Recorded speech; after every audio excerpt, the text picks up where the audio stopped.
The time is 6:01, and we're going to call this meeting to order just a little late. Just like that.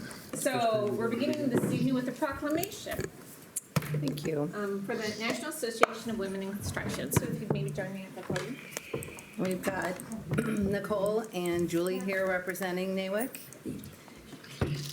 Whereas National Association of Women in Construction, Quad Cities Chapter number 50, has distinguished itself for 57 years as a voice of women in construction in the Quad City area.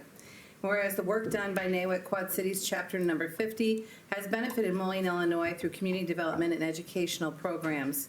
Whereas the construction community represented by NAWIC Quad Cities Chapter number 50 has been a driving force in fostering community development through the renovation and beautification projects, promotion of skilled trades careers, and a positive vision of the future. Now therefore, Stephanie Acree, Mayor of Moline, does hereby recognize NAWIC Quad Cities Chapter number 50 and its many dedicated volunteers for steadfast work on behalf and support of women in construction, and does proudly proclaim the week of March 1st through the 7th, Women in Construction Week. Thank you very much, especially this season with all the construction going on. So if you'd like to address the council, Yes, please. do. Thank you very much. Thank you very much. My name is Nicole Moreno. This is Julie Galati. We're here with the local NAWIC chapter. On behalf of the Quad Cities Chapter 50, we would like to thank the City of Moline, Mayor Acree, and the council members for the proclamation of our 2020 Women in Construction Week. NAWIC's mission is to enhance the success of women in the construction industry. We provide awareness of the opportunities available for women and to emphasize the growing role of women in the construction industry. It's also time for our local chapter to give back to our community. Chapter 50 does so during the year through our scholarship program and also by partnering with local agencies such as Humility of Mary, Dress for Success, Winnie's Place, and Iowa Women Lead Change. This year we'll be serving a meal at the Humility of Mary shelter on Saturday, March 7th. So thank you again for all of your support. Thank you. Thank you. I'd just like to also mention that this past year, in 2019, we gave out over $16,000 in scholarships to students who enrolled in the field of construction. Wonderful. Thank you very much. Very nice. Have a good evening. Thank you. The next item is a presentation the American Lung Association video by Sarah Mark, Interim Fleet Manager. So, Your Honor, I don't know if is this on? Yeah. So this is a video. The American Lung Association has been a great partner with us, and as most of you know, as you help us do the procurement on all the different vehicles, we try and run alternative fuels wherever we can. With the message you folks send about, having a burn ban in the community is strongly received about how important air quality is to everybody. So we try and do our part with our vehicle emissions, and the American Lung Association just kind of recognize that and acknowledge that and put this promotional video together. So. Thank you.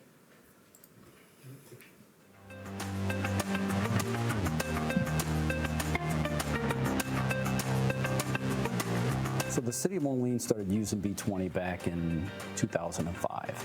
When we transitioned from diesel to biodiesel, we talked to the service schedulers and talked to our lead technician, and then we just went ahead and made the transition, ordered our first order of B20 and introduced it to the fleet. Started using it then, and we've never had any problems whatsoever. The greatest benefit that the City of Moline gets from running B20 is the air quality improvements. As far as sustainability goals with the City of Moline, we just want to make sure that we're providing the best quality of life to our residents. B20 supports our air quality goals because it is cleaner burning and it reduces the tailpipe emissions that are coming out, making it safer to breathe for all of our residents. There's different initiatives that the City of Moline is taking to be pioneers in air quality. As our neighbors have started to look to us as a source for fuels. So the City of Moline sells fuel to local neighboring municipalities and organizations, and the benefit that it's having is that they're also using the B20 blend of biodiesel in all of their diesel vehicles, which is helping to expand our impact on clean air. The City of Moline partners with Metrolink, our local transit authority, to have their Channel Cat dock down there on the Mississippi River, and with Metrolink running that Channel Cat on B20, I think it just sends a good, strong message to the community that air quality is just as important to them as it is to us. The B20 Club has been a great partner for us. They have not only provided us with education and networking opportunities, they've also given us an opportunity to have a platform where we can talk about what our goals are. Looking into the future, it would be my hope that the City of Moline is able to move to a higher blend of biodiesel, because I think that we're really onto something here, using a renewable, locally sourced type of fuel.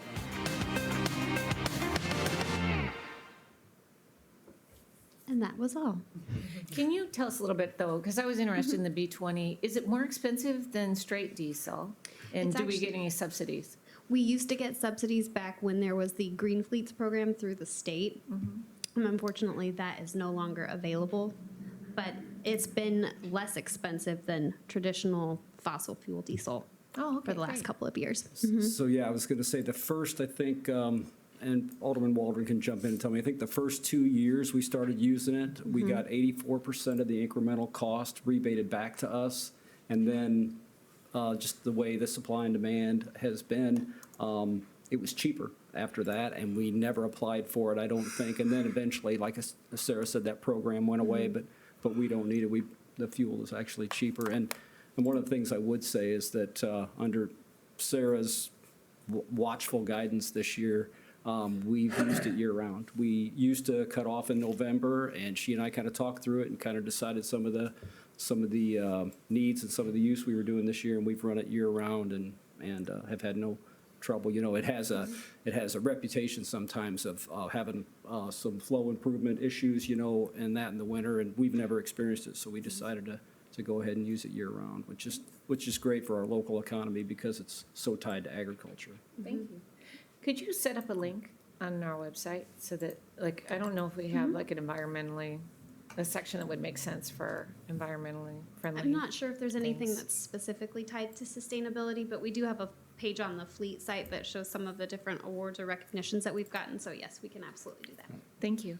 Alderman Witt? I think that's a great idea. I mean, we've have a number of different things that we've done for sustainability that I think would be really good to highlight. To have its from own that, special the LEDs website. to the Tree bank? yeah the partnership with the Axis with the geothermal. That I mean, so there. I mean, we've got a ton that we've done over the last 5 or 6 years. That would be great. I'm looking at Don to help us categorize, kind of showcase some of that stuff on the website. Yeah, I can talk it over with David and Sarah and see exactly what we're looking for. Yeah. Yeah, we'll go to I work feel on like, that. Sarah, you're kind of a leader, is that fair to say? Sure. In our environmental things. I know your plate is full, but it seems like you would be the one that would. I take a special interest in it, so I like to save money, so sustainability is important to me, so yes. Thank you. I You're very appreciate it. welcome. Are there any questions on the agenda this evening? Were you done, Sarah? Oh, I wasn't sure if I should just say I'm next. Oh, okay, yes, you can just stay there then. Are there any questions on the agenda this evening? Hearing none, we're gonna start plowing through these agenda items. Everyone pace themselves. There's 21 and an other. Okay. Number 1, brush chipper purchase. Sarah Mark. Thank you, Your Honor. Funds have been budgeted to replace our existing 15-inch brush chipper for the Parks Maintenance Division. The existing piece of equipment is almost 14 years old, and it has reached the end of its useful, reliable life. There is currently a Sourcewell joint purchasing contract with Vermeer that has a replacement unit in the amount of $69,496, and staff recommends approval. Motion to approve. Second. We have a motion by Alderman Waldron and a second by, I'm sorry, was it Parker? Nope, Alderman Went? Sure. Alderman Went is the second. Is there any discussion on this item? Hearing none. All those in favor, please indicate by saying aye. Aye. Those opposed? That motion carries. The second item is stump cutter and trailer purchase. Like the previous item, the existing stump cutter that belongs to the Parks Maintenance Division is also almost 14 years old and has been budgeted for replacement. Vermeer is the contract holder for the joint purchasing contract again. The replacement unit is going to be $32,241, and staff recommends approval. Motion to approve.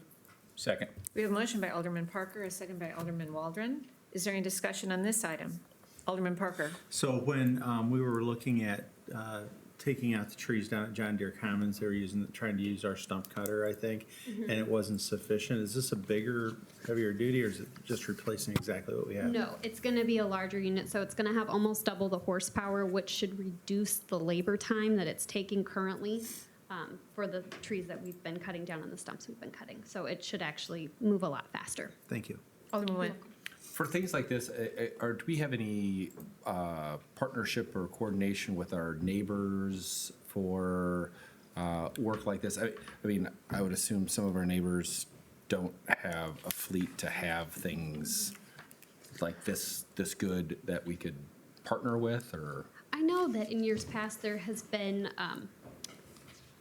I guess, some camaraderie with outside agencies. I know that we share the conveyor with, is it Bettendorf? With that, I know that we do that, yeah. But other than that, I'm not sure that we have any equipment that we've pooled or loaned, but we'd be happy to look into it. Yeah, I just think that it might, if we can figure that out, it'd be silly if I read in the paper 3 That they weeks from just got now one in that East Moline. that East Moline just spent the same amount of money for the same, Sure. because I'm assuming we don't use it every single day.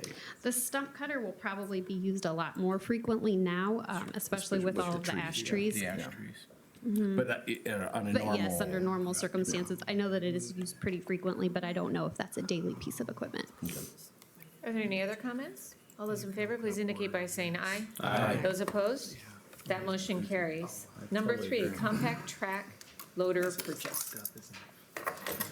So again, I have a piece of equipment here that has been budgeted for replacement for the Parks Maintenance Division. This piece of equipment is 18 years old and has exhausted its useful and reliable life. The Sourcewell joint purchasing contract for this is held by Martin Equipment of Rock Island in the amount of $48,402.13. Staff recommends approval. Motion to approve? Second. We have a motion by Alderman Parker and a second by Alderman Waldron. Is there any discussion on this item? Alderman Witt. I'm assuming the extra is coming out of fleet reserves? Correct. What are we looking at as far as fleet reserves? For this particular piece of equipment, we've got about 55,000 that's available. I'm not sure where this budgeted number was plugged in, but we do have money available. Also, there is not a trade-in that's included on the quote that we received, and I spoke with Martin Equipment this morning, and they will be out tomorrow to give us a figure on that. Okay. So 45,000 will come out of the budgeted, and then we're going to pull some out of reserves, the Correct. extra 3,000? Correct. And what was originally given to us was for a 2019 version, and when I called to get the updated contract, it was for a 2020. Understood. Alderman Parker, did you? No, have I Oh, didn't. Alderman Witt. And then when we sell it, all the proceeds goes back into the fleet reserves? Is that how that Correct. works? So what we'll do is we'll get a price from Martin for what the trade-in value is going to be. But because we won't have to do that until the equipment is delivered, we'll also be able to attempt to sell that on public surplus to see if we can get a better, higher revenue out of it. Any other discussion? All those in favor, please indicate by saying aye. Aye. Those opposed? That motion carries. Thank you, Sarah. Thank you. Hi, Carol. The next item is being presented by Carol Barnes, Finance Director, Bond Refinancing 2020A. Thank you, Your Honor. As we discussed during the 2020 budget work sessions, the city has the opportunity to refinance our 2011 A bonds due to favorable interest rates with a projected savings over the life of the bonds now totaling $638,000. Our financial advisor refreshed the interest rate, so it's a little higher than what we talked about here a couple of weeks ago. The original bonds were issued back in 2011 for projects within the Moline Business Park redevelopment area for TIF number 7. The new 2020 taxable general obligation refunding bonds will be used to advance refund the outstanding 2011 bonds, which have a call date of June 1st of 2021, as well as the proceeds will pay for all of the costs of the issuance. This will be a negotiated sale, and as I said, with a projected true interest cost of 2.68% and a total savings of $638,000. And just a quick update, JD, Jeff Anderson, and I, we had our credit rating review with Moody's last week, and we all walked away feeling that it went well. We came prepared, but as anticipated, they had a lot of questions for us. The review lasted, I think, about an hour and 40 minutes. And we're waiting then just to hear what the final credit rating is, and we should receive it March 4th or 5th. So we'll keep you updated on that process. And then finally, the ordinance before you tonight is being introduced pending the results of the sale, which is scheduled for March 24th. And the first reading of this ordinance will be presented on March 17th, with final adoption following the sale, and the second reading on March 24th. And staff recommends adoption.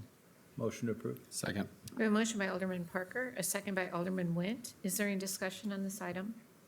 All those in favor, please indicate by saying aye. Aye. Those opposed? That motion carries. Alderman Went. I think we've talked about this before. Is there any chance, especially with interest rates dipping even more, do we have any other bonds that it would make sense to do refinancing right now? We are looking at them. This one right now is an advanced refunding with a call date of 21. And there is an additional bond, I think it's towards December of 21 and then again in 22. So we're looking at it. You don't want to get too terribly far out front because then costs seem to go up. But yes, we're monitoring those and we'll keep you updated. Thank you. Thank you, Carol. Welcome. The next item will be presented by Chief Gall. Chapter 26 of the Moline Code of Ordinances, manner of amending article. Good evening, Your Honor. Thank you. I have in front of you a minor change to the ordinance. And as you know, a couple of weeks ago, I brought you a change in the uniform ordinance. And with our corporate counsel review, we discovered that one of the ordinances that we need to also update is 2113 in section 26. And what we'd like to do is remove the newspaper publication requirement, save some money. It's not required. And the corporate counsel has recommended this modification to bring us up to date. We don't have to publish it. They would be held in the city clerk's office with pamphlets and the hard copy. So staff recommends approval. Move to approve. Second. We have a motion by Alderman Berg and a second by Alderman Williams. Is there any discussion? Alderman Potter. Are we heading down a path where we won't publish any ordinance changes? Or,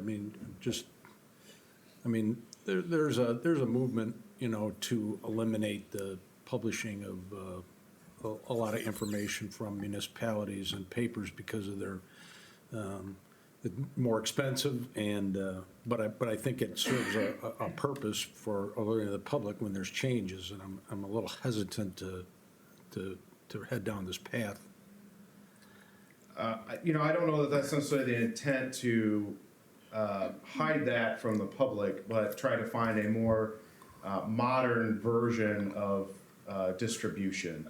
And so the ability for us to publish it on the website, as well as publishing it through our digital platform with the codes that are now online, I think is a more efficient manner. Alderman Witt. And there are a number of still requirements at the state level that requires publication. And so this just happens to be one that the state felt wasn't important enough that it needed the publication in the paper. And so I'm going to support this. I think that we should continue to publish things online and those sorts of things. But the idea that the paper is the source for the public's information or the only source is just not factually true anymore. Yeah, and just I could clarify, this only applies to Chapter 26, which is relevant to the powers in the police department. And the other areas, and Margaret might be able to expand upon it, but there are statutes that require certain things like tax increment financing, redevelopment plans and zoning, land development, things like that still have to be published. This modification only applies to the Chapter 26. Is there any other discussion, questions, comments? All those in favor, please indicate by saying aye. Aye. Those opposed? That motion carries. The next item is Chapter 26, Moline Code of Ordinances, amending probationary period. Yeah, so the current ordinance conflicts with the current contract with the Fraternal Order of Police, which was modified about 2 years ago. And at that time, we negotiated a longer probationary period from 12 months to 18 months. And that language in the ordinance does not reflect the current contract. And so what we'd like to do is modify that and then set forth a tier, removing the time in case we have additional changes in negotiations next time or so forth, and lay forward what the probation period will fall back on. And number one would be applicable collective bargaining agreement. Number two would be the Police and Fire Commission rules, and then three, Police Department policy. So we're removing the time and referring it back to those three items. So staff recommend approval. Move to approve. Second. We have a motion by Alderman Witt and a second by Alderman Parker. Is there any discussion on this item? All those in favor, please indicate by saying aye. Aye. Those opposed? That motion carries. Thank you. And we have one more for Chief Galt. It's the Illinois National Guard Analyst Memorandum of Understanding. So I'm pretty excited about this MOU that I have in front of you today. And really what I'm asking you to do is add a full-time employee to the Moline Police Department, but stealing a line from Sarah Mark, I like to save money, and we're gonna do this for free. So I reached out to the Illinois National Guard, and we had several meetings with them virtually, and then they came to the site visit. And we had asked them for support for a criminal analyst. And as you know, I brought forward to you some initiatives that we're working on that tie back to the drug problem in the Quad Cities. It's tied into other things like our gun initiatives and trying to reduce violent crime and the methamphetamines and heroin problems that we have. And so we reached out to the National Guard that has a program for investigative case support and crime analytics. So they came to a site survey and an interview with us and determined that they would provide us with a criminal analyst. I'm pretty excited about this because it meets some of our needs at the police department to do better analytics and to support the mission of the officers. It allows a civilian to do that work and gets detectives out to do more law enforcement work. I think this is going to be a great value add to the police department at no cost to us. I would like to point out in the MOU that you have, these are not sworn police officers. They can't do law enforcement functions. They would simply be doing analytical work and case support and on mission 2B. And so they would be analyzing reports and putting together charts and looking at trends. They will not physically handle case evidence. And as you can see under Section 10 for the responsibilities, the National Guard assumes full responsibility for salary, benefits, personnel records, and other administrative functions of the personnel. And we will do all of the workspace. We're providing them with workspace, computers. We're responsible for all the materials, FOIAs, et cetera. They're just providing us with the personnel. So with that, I would like to recommend approval, and I'm very excited to bring this to you tonight. Move to approve. Second. We have a motion by Alderman Parker and a second by Alderman Williams. Is there any discussion on this item? Did I miss that? Great. Was it Alderman Went that gave the motion? It's okay. You guys sound too much the same. Can we fix that, you want me to please? speak It's a little Alderman, yeah, if lower? someone, or have a light or something. So Alderman Went made that motion, Janine, I'm sorry, and Alderman Williams made the second. Is there any discussion on this item? That was a good one. Chief, how long does the MOU go for? So it's indefinite as long as there's funding. This is an Army Department of Defense funded program. So there is an analyst at the Quad City Meg, and they've had that for probably 25 years. So as long as we're meeting the goals of their program, I think they'll continue to renew it and ongoing. Thank you. Any other discussion? All those in favor, please indicate by saying aye. Aye. Those opposed? That motion carries. Thank you. We have a FBI memorandum of understanding. So I'm bringing you an updated version of this. Actually, this had come before council back in 2002. And so we're looking to update this agreement. We don't currently have a full-time employee assigned to the FBI Gang Task Force, but the FBI Gang Task Force has been around since about 1993 and has done some great work. I was assigned there in the early 2000s. And this gives us ability to do federal investigations and target firearms, and drug investigations, drug trafficking, money laundering, alien smuggling, and crimes of violence. So I've talked to the FBI, and they understand that we're working through hiring about 5 people this year. It's a little bit of transition in manpower. And so we've actually entered into an agreement to put 2 people there part-time. And those will be the same 2 detectives that I have working the gun crimes, so that they can take gun and drug crimes through the federal prosecution. So I think this is a great value add. There's no cost to us. This is an agreement, and in fact, at times, we might be able to get some overtime reimbursement if it falls under some OSADEF funding or some other bigger cases that they have funding for. So there's no cost to you. It's just updating the agreement and the terms and outlining the rules of engagement for that staff members. So I recommend approval of this MOU. Motion to approve. Thank you, Alderman Parker. Is there a second? Second. We have a second from Alderman Waldron. Don't take one right out of it. I'll second tonight. Is there any discussion on this item? All those in favor, please indicate by saying aye. Aye. Those opposed? That motion carries. We have a USSS Memorandum of Understanding. This is my final one, and then I'll get out of your hair for tonight. So this is a new MOU, very similar to the FBI one, but this is with the United States Secret Service. I can't really tell you much about it because it's secret, of course. No. But we have 2 detectives that are highly trained in the computer forensics unit. 2 detectives that have over 15 years have been working tirelessly against federal crimes of child pornography and other nefarious forensic cases. And many times those cases are prosecuted through the U.S. Attorney's Office. The Secret Service now has the ability to enter into an agreement similar to the FBI, where they can provide us reimbursement for overtime, and they can also provide us with equipment and training. So if we enter into this MOU, it's totally a benefit to us to get money, training, and equipment from them. Again, this will be part-time. Those detectives will still be inside the Moline Police Department, and in fact, many times the Secret Service agent is at our department rather than our detectives at their office in Rock Island. So this is a great benefit for us and potentially a little bit of a revenue source. So I ask that you approve this tonight. I'll make that motion.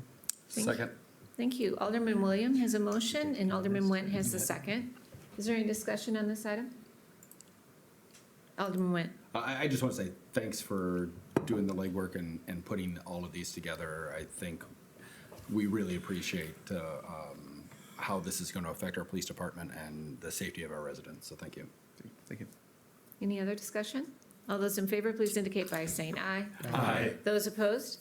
That motion carries. Thank you, Chief Gall. The next item is being presented by Jeff Anderson, City Planner. It's the Illinois Bike Path Grant. Good evening.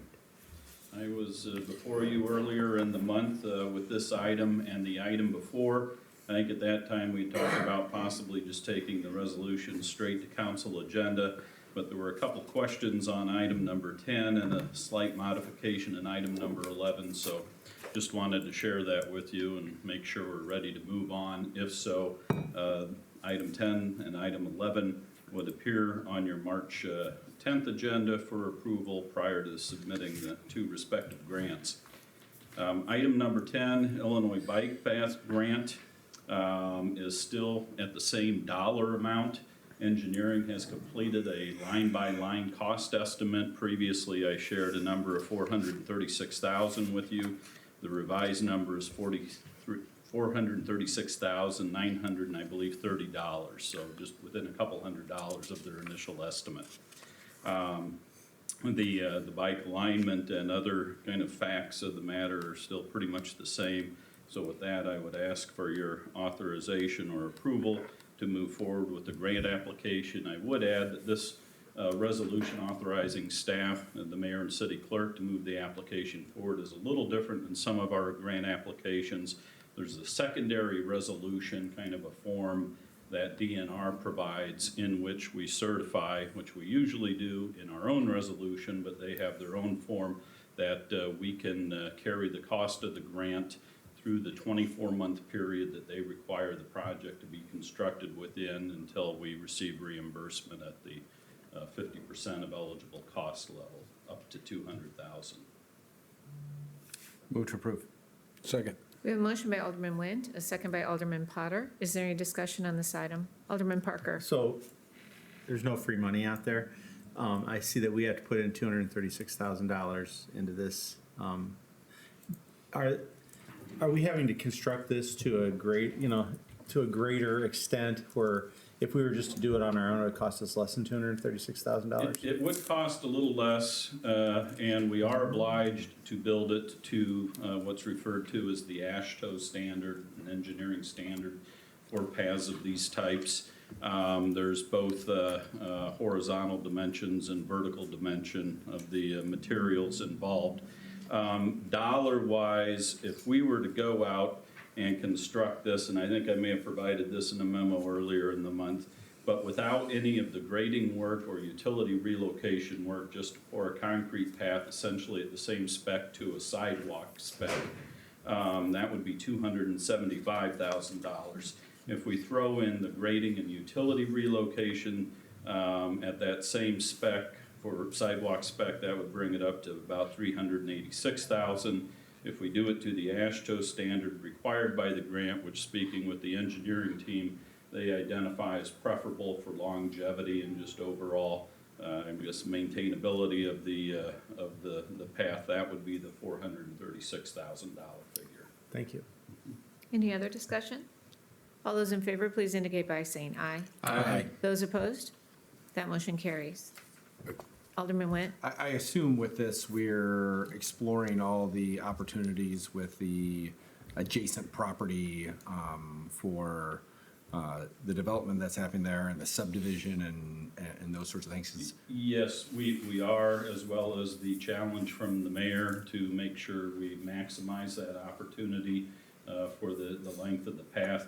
There's kind of a development chronology that goes along with this. In this case, as we talked about last time, the proposed development of the Encompass Unity Point Rehabilitation Facility is the trigger, in this case, the development trigger, which obliges them to put the sidewalk in, which we indicated we had an initial meeting that went favorably. I have since that time requested a follow-up meeting prior to submittal of the grant where we can share our kind of alignment that we're submitting and learn if there's been any updates in their plans in terms of their process. The grant is a 21-22 funding build cycle, 24-month period.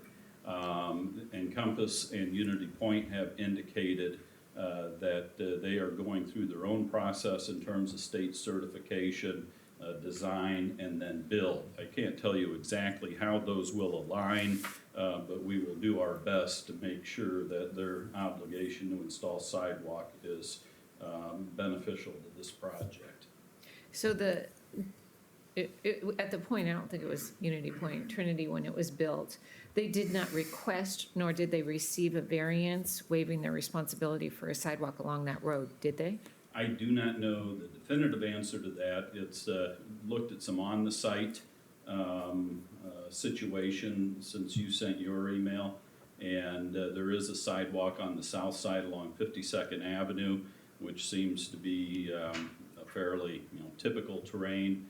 On 7th Street, the existence of utilities within the right-of-way, the grade, at least at the time of development, I believe that was not a curb and gutter street. Those are all situations which the city has afforded relief or a waiver in past situations, but I'm not aware if there was or was not a formal variance approved. Who would have that record? I would assume it would be either in planning and developments or engineering's records, and prior to conversation with the hospital, we'll explore that further. Please, thank you. Mm-hmm. Alderman Witt? In the alternative, I'd also maybe have us look at, some communities have a requirement that will trigger the installment of sidewalks when you do a subdivision, when the superior parcel is developed and hadn't put in the sidewalk when they subdivide a portion, because otherwise you could play games and say, well, we subdivided and the only frontage we have is this 20 feet entrance to the place and say, we don't have to do sidewalks anywhere. So I think that in the alternative, if there's not a clear answer with the variance or non-variance, that maybe we look at changing our code to put that on the Superior parcel before. I think it's an interesting suggestion, and I don't think that it's at odds with our code. Right. And it may get into some semantics, but that would be a requirement of the subdivision process to move forward. So And maybe it's just a clarification in there that we really make sure it's clear. So if staff could look at that and come back with a recommendation if there needs to be a clarification, that'd be great. I think that would be a saleable way to advance the. Getting the entire strip done. Yes. Yeah. Yeah, sorry. Thank you. So we're going to move on to item 11. Yes, Your Honor. Item 11 is another grant request. As you may recall, the council budgeted $150,000 in the 2020 budget to move a form-based code project forward for the I-74 realignment zone. It came to staff's awareness that we had an opportunity to pursue IDOT state planning and research funds, that may be a fit for this. And when I was before you previously, I indicated that I was kind of hearing different things from different parts of IDOT.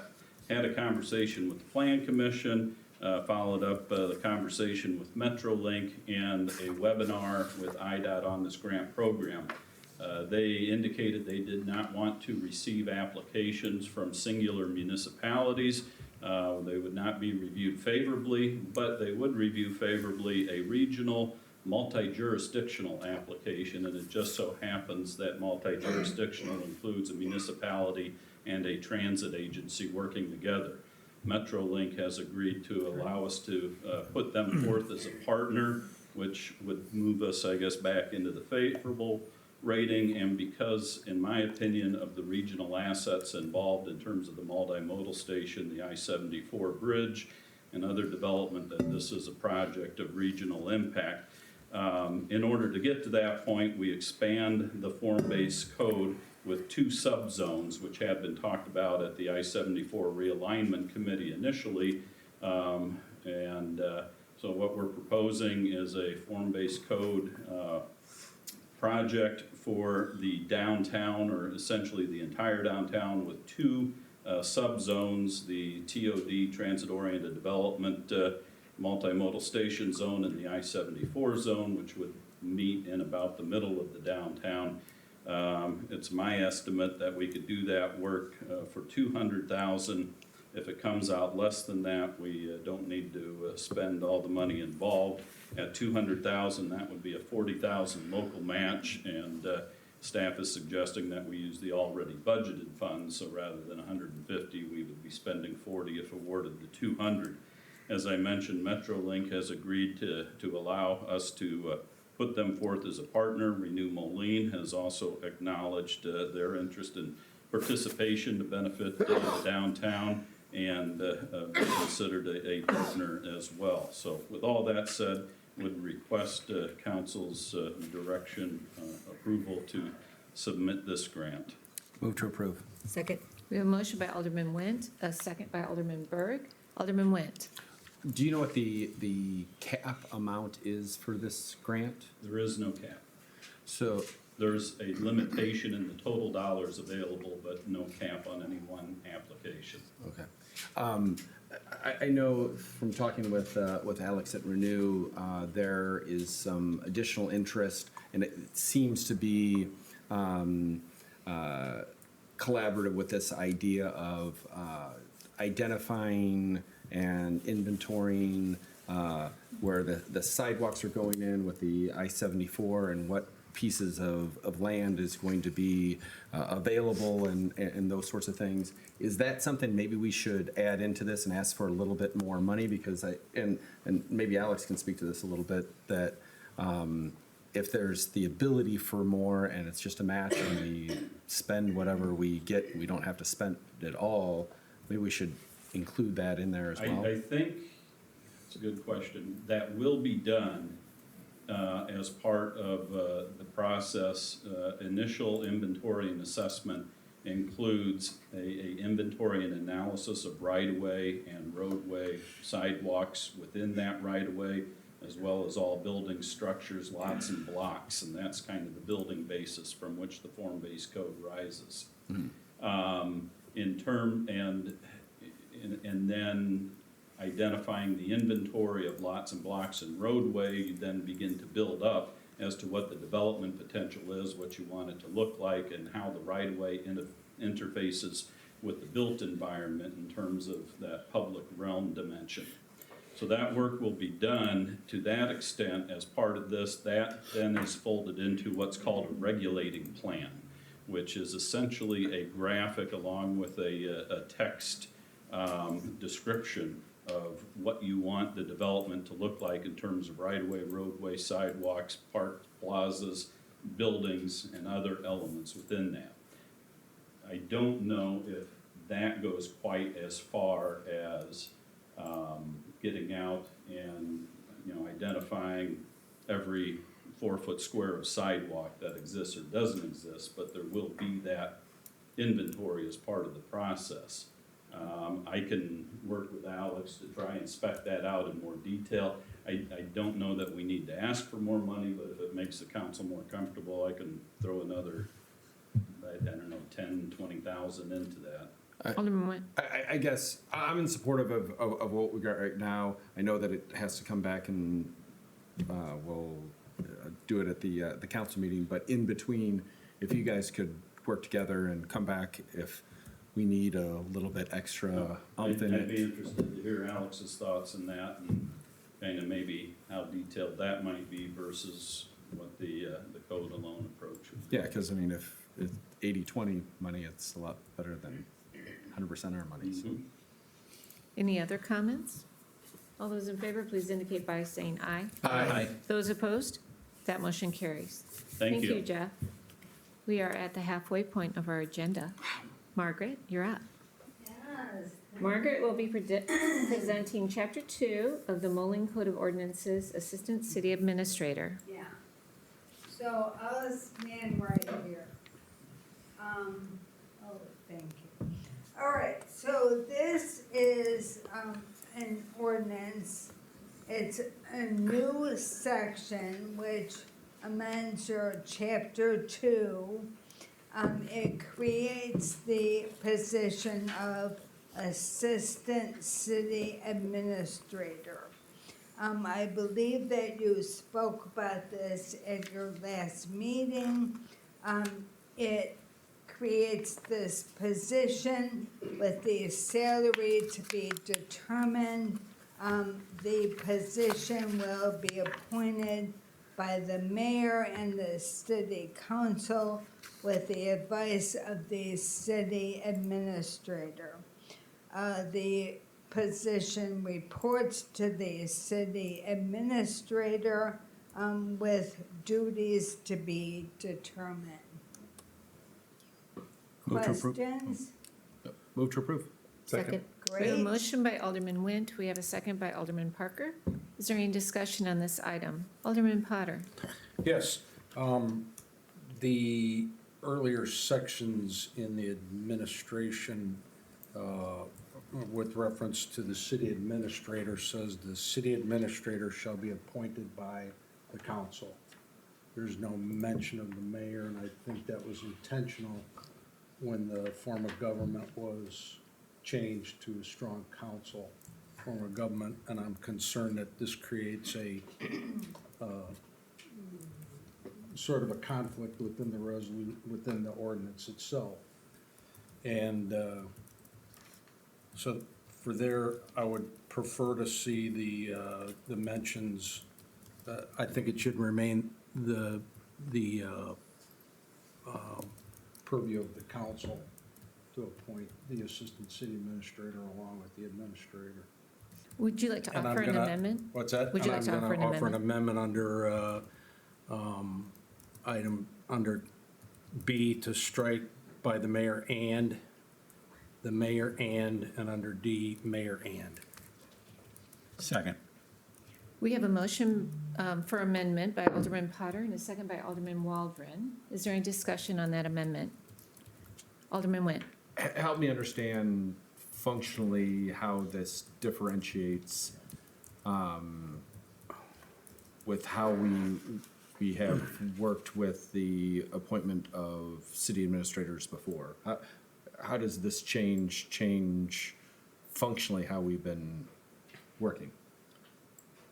I think it's less an issue of functionality, and I think, there's evidence in here, that the city administrator provides support to the mayor and the council, and I think that's all important. I think the mayor's input is important, but I think the ordinance and the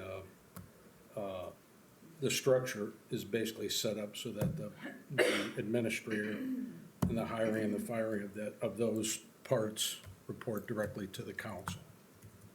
It's separate from, from the way it used to be. In the old days, the ordinance in here used to be when all appointments were the appointment of the mayor with the approval of the council. Right, but that's not what this is. No, it's not. So I guess I'm just trying to understand, I mean, is taking the mayor out of this the right thing to do, or how we actually do things? Is it better to put the mayor into how we do the city administrator? Because clearly the mayor's involved with, or in my time here, the mayor's been involved with the city administrator. We don't say, we as a council are gonna meet mayor, because if we do that, I think theoretically somebody could say, well, we're hiring the city administrator, mayor, you can go sit out in the hallway because it doesn't have anything in the ordinance in which you're involved with it. And that's not how we want it, or I don't believe, or how we've ever done it. So I guess, because that could be interpreted, if you take the mayor out of here, that it's just the six of us and the mayor's not involved with it. I disagree, because in the old, in the other sections, there's no mention of the mayor. Like I said, the appointment of the city administrator, but I think it's obvious that the mayor is part of the group. Mayor has the ability to break a tie, to veto and do all Margaret, those maybe you different could things. offer me some clarification. For some reason, I thought I was a member of the council. Doing that, I can see. The other one was. I'm a member of the council. Correct. So it wouldn't exclude me at all, because I am a member. You are alderman, and I am a member of the council. The alderman and the mayor make up the city council. Right. So I'm not concerned about, because I still will be involved in the appointments, because I am a council person. Well, To be fair here, I want to make sure everyone understands it. I prefer not to use the pronoun of my, because it's separate from the individuals sitting around the table. It's purely about the structure.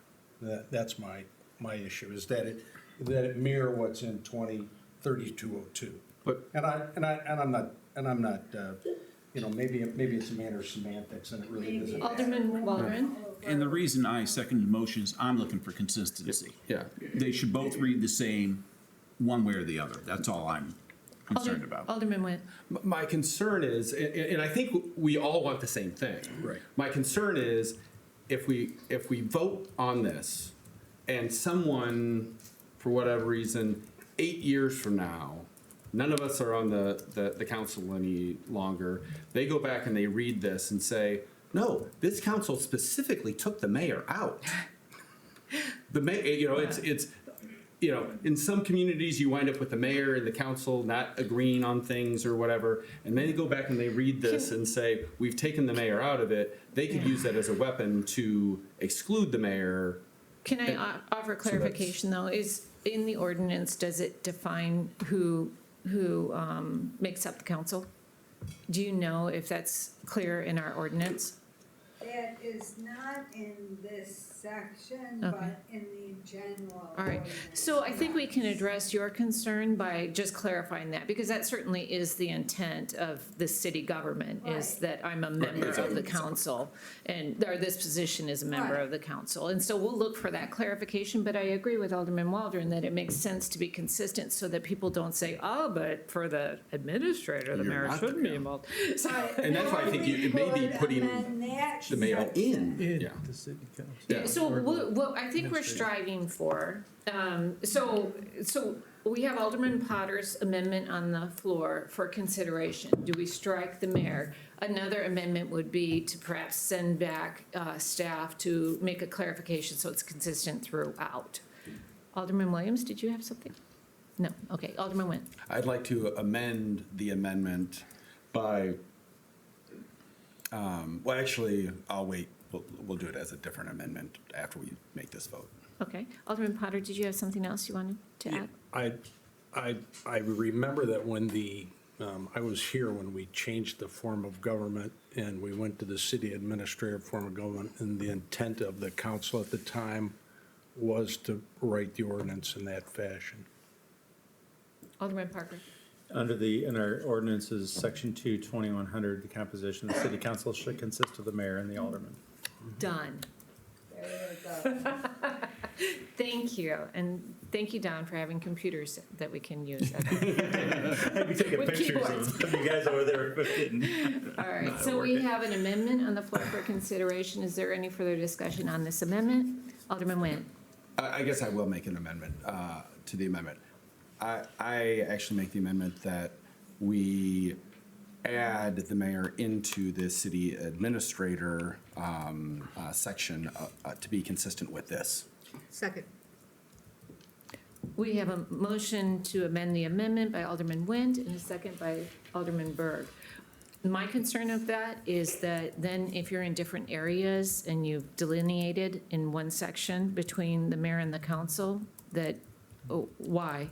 If I am part of the council and you offer a delineation in one section, what's the advantage to that? Alderman Nguyen. Because I think, again, we get into this concern when you're doing legislative history, and they do this all the time with legislation. They go back and they see how the council built the ordinance or whatever, and if there was a specific act to remove the mayor from it, it could become weaponized. So I guess alternatively, if you don't want to do it this way, we could go back and we could say the council as defined in what Alderman Parker pulled up, so that the reason we did it was not to remove the mayor, but just to clarify that the council included both. Or we could say the council including the mayor. Mayor, yeah. And have that in both sections. So your amendment that's on the floor that has been seconded, I can't remember the wording of it. Was to use this language to mirror it in the city administrator section. Okay, so that's the amendment we have on the floor right now. So you can either vote to approve that or not, and we can do another consideration if you want to do that. So is there any further discussion on the amendment of the amendment? All those in favor of adding "and the mayor" to, I'm sorry, I'm a little To confused. mirroring the language in this into the city administrator section. So it would be the opposite? So it would be the same. So what was proposed here, that same language would be used in the city So I don't administrator think that's a section. proper amendment. I'm sorry, because it's the opposite of what the original motion was. Okay. Because you're suggesting to remove that and put it back in. And so I would prefer to To vote the withdraw that. I underlining. don't think Yeah, it's a withdraw it. proper We'll motion. vote on the underlining and then go from there. Okay, That's so we're back to the original motion, which is to strike the mayor part of that hiring authority. All those in favor, please indicate by saying aye. Aye. Aye. Aye. Can we do a roll call on that? Sure. Alderman Waldron, Aye. Berg, nay. Williams, Nay. Parker, Nay. Went, Nay. Potter, Aye. Moyer. Aye. It's okay. We have 3 ayes and 4 nays. So the motion fails. Is there any further discussion on the motion to amend fails? Alderman Nguyen. So I would like to make my motion to clarify in this and the city administrator section, and quite honestly, any other place where you see this differentiation, that it just be consistent and clearly identify that it's the council and the mayor collectively that are involved. Second. We have a motion by Alderman Went and a second by Alderman Waldron. Is there any discussion on that amendment? All those in favor, please indicate by saying aye. Aye. Those opposed? Nay. That motion carries with one nay vote from Alderman Potter. We are now considering an amended motion on the floor. Any discussion? All those in favor, please indicate by saying aye. Aye. Those opposed? Nay. That motion carries with one nay vote from Alderman Potter. Thank you, Margaret. Next one. Me again. I'll introduce it. Chapter 13 of the Moline Code of Ordinances, cannabis tax. Might be chapter 31. Oh, I'm sorry. I was dyslexic there for a second. 31, thank you for your correction. Right, so as Chief and Sarah said, they like to save money, we like to see you make money. So this ordinance will allow you to tax up to 3%, may not exceed 3% on retail cannabis sales. Move to approve. Yeah, I Second. think that's pretty clear. We have a motion by Alderman Nguyen, a second by Alderman Berg. Is there any discussion on this item? All those in favor, please indicate by saying aye. Aye. Those opposed? That motion carries. Thank you, Margaret. The next item is going to be presented by Allison Fleming, Human Resources Manager, Chapter 2 of the Moline Code of Ordinances, Illinois Public Safety Employee Benefits Act. Thank you, Mayor. I don't know if it's too cliche now, but I also like to save money. The Public Safety Employee Benefits Act, or PSEBA, if we want to get through the agenda, provides for an employer-funded basic health insurance plan for qualifying disabled employees. This amendment allows the city administrator to designate our lower-cost, high-deductible plan as the basic plan for PSEBA recipients. I did want to note that this has been staff's practice since 2018 for PSEBA recipients, but after reviewing a recent case out of Peoria and talking to our corporation counsel, Margaret Kostopoulos, staff is recommending that we modify the ordinance to reflect our practice. So staff recommends approval. Move to approve. Second. We have a motion by Alderman Nguyen, a second by Alderman Berg. Is there any discussion on this item? All those in favor, please indicate by saying aye. Aye. Those opposed? That motion carries. Thank you, Allison. The next item is also Allison's sexual harassment policy. Staff is recommending changes to our current sexual harassment prevention policy by specifying an annual training requirement for employees and also outlining a reporting and independent review procedure for allegations of sexual harassment by elected officials against other elected officials. These changes bring the city into compliance with the Workplace Transparency Act and the Illinois State Officials and Employees Ethics Act. So staff would recommend approval. So move. Second. We have a motion by Alderman Berg, a second by Alderman Nguyen. Is there any discussion on this? All those in favor, please indicate by saying aye. Aye. Those opposed? That motion carries. Thank you, Allison. The next item will be presented by Rod Schick, Interim Public Works Director. It's the 2020 alley reconstruction.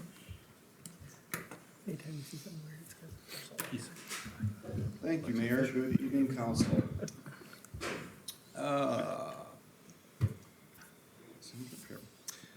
Project 1332, 2020 alley reconstruction. The bids were opened and publicly read on January 21st, and 5 Cities Construction Company was the lowest and responsive bid, in the amount of $67,928.55, and staff recommends approval. Motion to approve? Second. We have a motion by Alderman Parker, a second by Alderman Nguyen.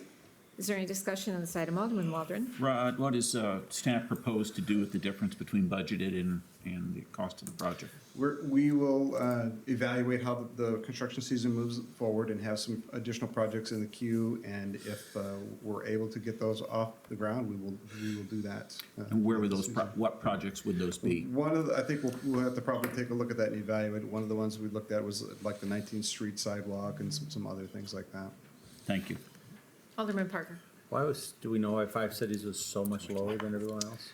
They're kind of a company that was around, and they're kind of getting back into it. So we've thoroughly vetted them and come alongside of them, and we will be working very closely with them through this project, make sure that they stay on task and that their quality and everything is there and the prices. But it's basically that's what it is. They're getting back in. Alderman Parker? And we have performance bonds and things, all that. Correct. We have everything in order that we need to have. Hey, I like saving money too. I want to go on record saying I'm in favor of saving And money. Your Honor, if I could, we did.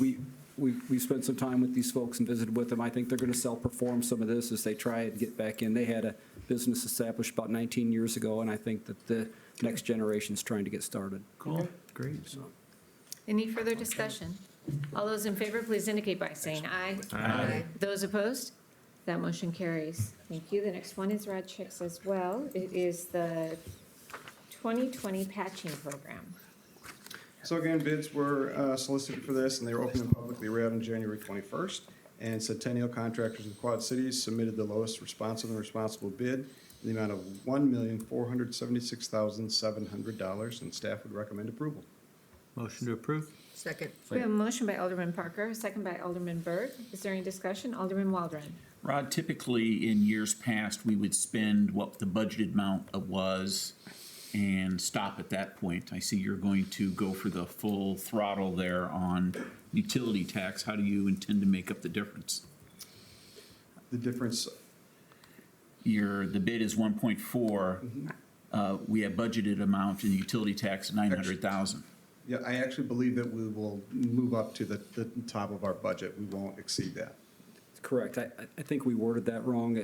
We didn't word that clearly as we put this agenda item together, but in years past, I think we put some verbiage in there that we use their quantity pricing up to the budgeted amount. Do you want to offer an amendment just for So you're not clarification? going to the 1.1 as they bid Yeah, on utility tax? Yeah, we'll go to the, what do you want to say, the total budgeted amount in the quantities, or in the price per quantity that they bid. Is that the right way of wording that? Mayor, for an amendment, is that the right? Well, I don't know if Alderman Waldron, do you want to offer an amendment? No. And not to exceed budgeted amount? Are you gonna spend more than the 900,000 out of utility tax? No.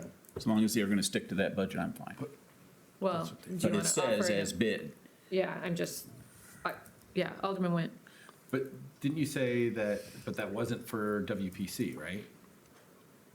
That I guess that came back from staff. I'd have to double check that I think- portion of that. But yes, I believe I did kind of respond. I think it only, What that answer means is that we have utility patches that don't apply to this, but those utility patches are paid from utility funds. So when we have a break and we patch that, that's paid from? From the utility there. Okay, reserves. cool. Sorry about that. Then Yeah, we're if that good. was, okay. Alderman Potter. Okay, that makes But to sense. clarify, we are going to the limit of our budget. of our Budget, budget, yeah. and we're not to the bid amount. Correct. Correct. Thank you. Any other discussion?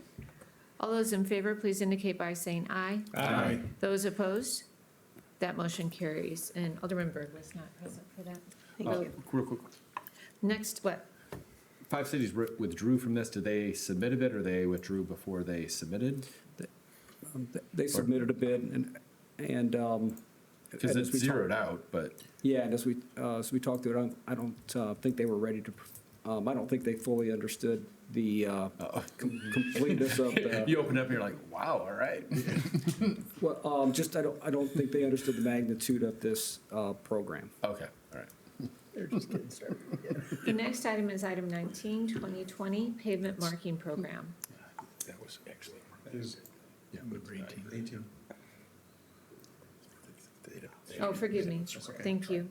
Resolution for maintenance. Thank you. So we're asking tonight for a resolution for maintenance under Illinois Highway Code, which is necessary to use motor fuel tax funds for the following projects. Section 20-000 GM, the 2020 pavement markings program, the 2020 joint and crack sealing program, the 2020 seal coat program, and the inlet catch basin replacement, and staff would recommend approval. Motion to approve? Second. We have a motion by Alderman Parker, a second by Alderman Moyer. Is there any discussion on this item? Alderman Nguyen. So with the markings, we kind of talked about this, about finding out where, because I think that there's a number of places where we've had some conversations on either road dieting or reducing lane width or those sorts of things.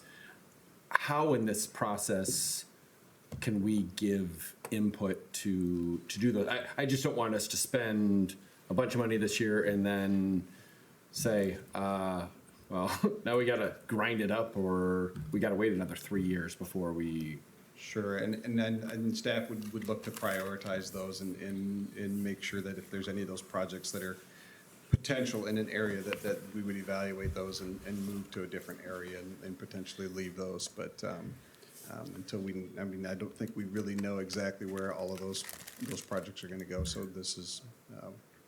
So what's the process that we can have those conversations right now before we put stuff down? The chronological order will be that we won't start any of this long lining, any of this work that's going to be on any of these project areas that are still coming forward, like the 12th and the 19th, that other section of 12th and that, until we bring these forward for those considerations of reconfiguration. Right, but in that original memo, there were a ton, there weren't just those 3 locations that we're now calling it. I think there's about 7 or so. Well, but there may be more depending on what we're looking at doing, and I just think that is something this council has communicated, that we want road diet, complete streets, lane widths that aren't 12, 13 feet when not appropriate, and so I guess I'm asking staff, what is the mechanism so that we can actually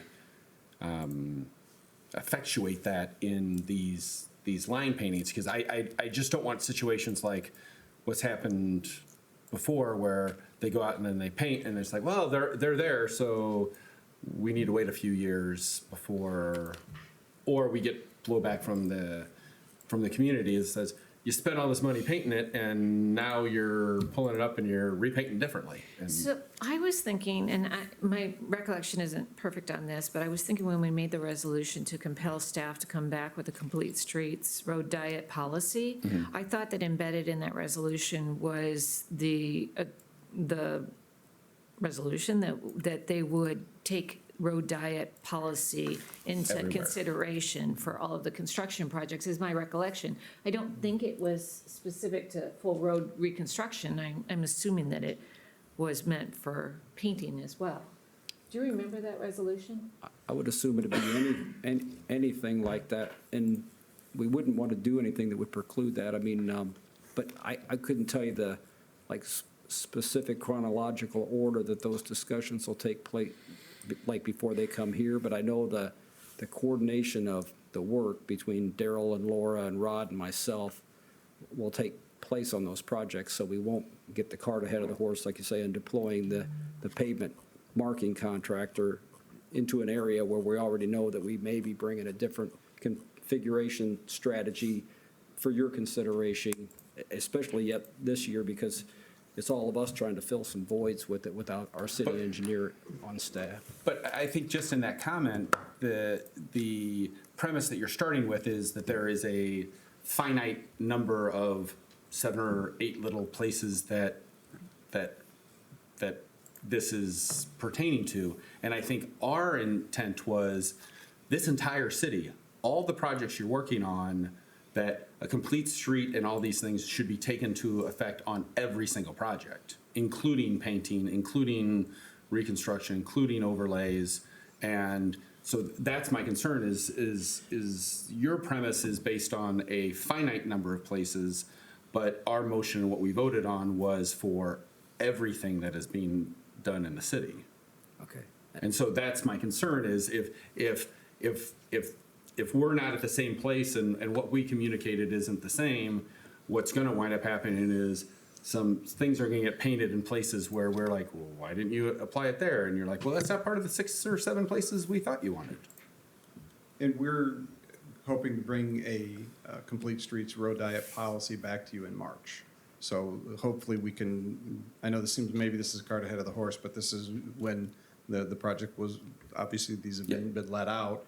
in order to make sure that we have them in place for the construction season. So we'll try to get back ahead of that with the policy and bringing that back to you and doing our best to implement exactly what you're talking about. So just for clarification, so this, we're basically hiring these people that they're going to do something for us, but we're not telling them exactly where they're doing anything. It won't be till after March that. For the line painting? Yeah. Correct. Okay.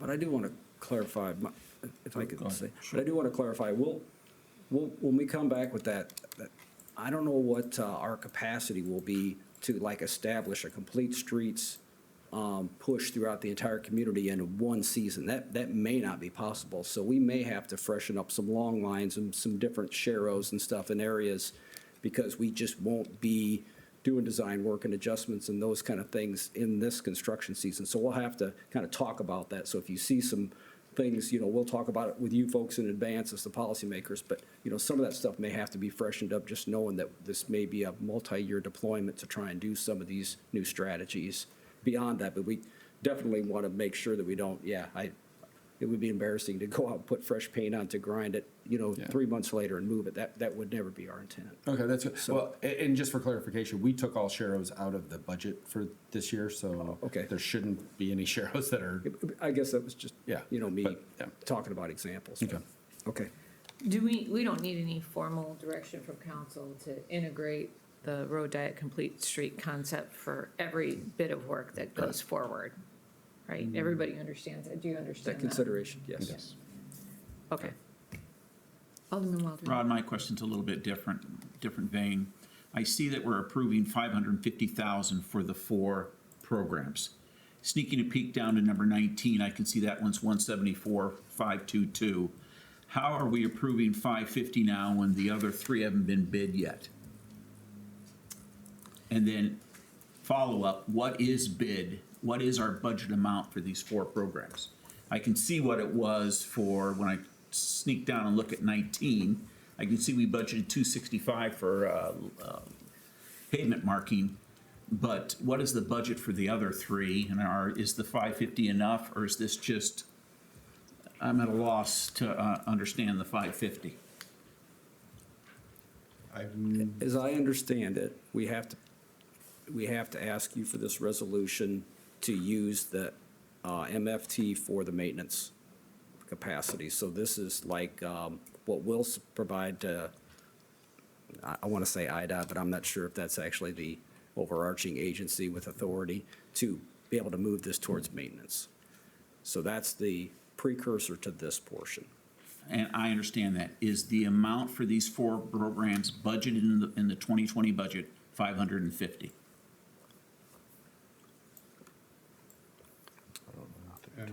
I'll have to look at it and tell you. Okay. And I'll go do that right now. Thank you. Alderman Potter. Could this perhaps just be the part of the CIP that's coming out of MFT funds, and there may be other funds that are involved in these other budget items? I'm sure it is the amount coming out of MFT, but it doesn't say what we budgeted for that amount. It just says motor fuel tax are allocated in the 2020. How much is allocated? Because we have a specific number up in the title. Right. Well, and the reason I'm concerned about that is because when you jump down to 19, you can see that budgeted was 265, as bid is 174,522. So once again, where's the difference in that money going to go, and what are we going to spend it on, based on the 550 and the one we're looking at right now? or is your plan to spend all the way up to the? Correct. Which I think probably is what they're doing, but we don't know that. Well, can we offer clarification of what's being approved this evening? Yeah, well, we should. And then if there needs to be a modification. So does anybody want to offer an amendment just for clarification of how they'd like to see it handled? One? Okay. Do you want to Kind of offer hard an amendment? unless you know what they've budgeted in motor fuel tax for these 4 programs. It's hard to say, I'm assuming someone's added it up and came with 550. Well, what, you could offer clarification that up to the budgeted amount, and then they would have to come back to us if it was going to exceed that. I'll make that amendment then. I'll second that. So we have a motion to amend by Alderman Waldron to include the consideration up to budgeted amount, and we have a second by Alderman Wendt. Is there any discussion on that amendment? All those in favor of the amendment, please indicate by saying aye. Aye. Those opposed? That motion for the amendment carries. We're now considering an amended motion on the floor. Is there any further discussion? All those in favor, please indicate by saying aye. Aye. Those opposed? That motion carries. Thank you, Rod. Next one, whichever next one it Still is. me? Yeah. I've been here for a while. So number 19 is the motor fuel tax for the pavement marking program. And the bids were opened and publicly read on February 11th.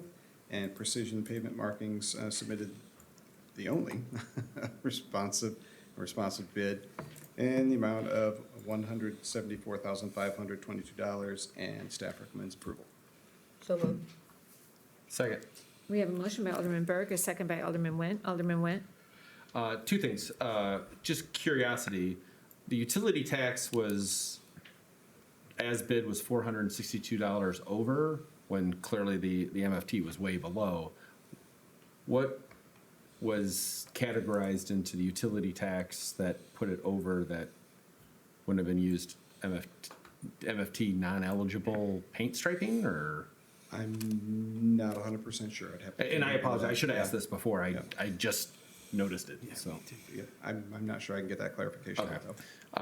And I guess the second is the intent that at these unit prices that you're going to spend the entire 265? Up to our budget, yes. Okay. My guess on the utility tax, based on history and experience, is that certain digs for water and sewer, no, that doesn't make sense. That's I take it payment, back. I withdraw it's that. like, because I can't imagine. No. There's some that, No, I take it back. You're right. unless maybe we're doing some marking on the Ben Butterworth Parkway, No. that wouldn't be long lines, so I don't know. Are we okay with the Yeah, motion it's as it just stands? Curiosity. All those in favor, please indicate by saying aye. Aye. Those opposed? That motion carries. The next item is the GHA Professional Engineering Services. Rod? So tonight we're seeking approval for an open-ended contract with GHA to use them for traffic engineering services on an as-needed basis. And this basically would allow us to use them and have agreed-upon rates and structure in there. And hopefully you've all had a chance to review their proposal. So staff would recommend approval. Move to approve. Second. We have a motion by Alderman Potter, a second by Alderman Parker. Is there any discussion on this item? She Alderman Walden? automatically looks over at me now. This isn't a firm that we've used before, is it? They've been used jointly on the Avenue of the Cities project. They've done some work for us, and then the Illinois 92 project as well. So the state has used them. But since we haven't used them, typically when we're gonna hire a consultant, we do an RFQ. Did we do an RFQ to look to see who else is out there on this one? We did not. How did we assume, why did we choose them then? This was kind of in the queue, work that was done from the previous city engineer, and was as a process to bring forward. They had worked with them, and staff had been working with them on, and they kind of have the expertise on some road diet, traffic counts, those sorts of things that we may not have the technical expertise to handle in-house. Well, in the spirit of my neighbor, who's not here, typically we bid these things if we don't have an existing relationship with them. I don't know if we could bid this. We could do a request for RFQ. qualifications, yeah, Right. and then determine who stands out in it or who we'd want to partner with.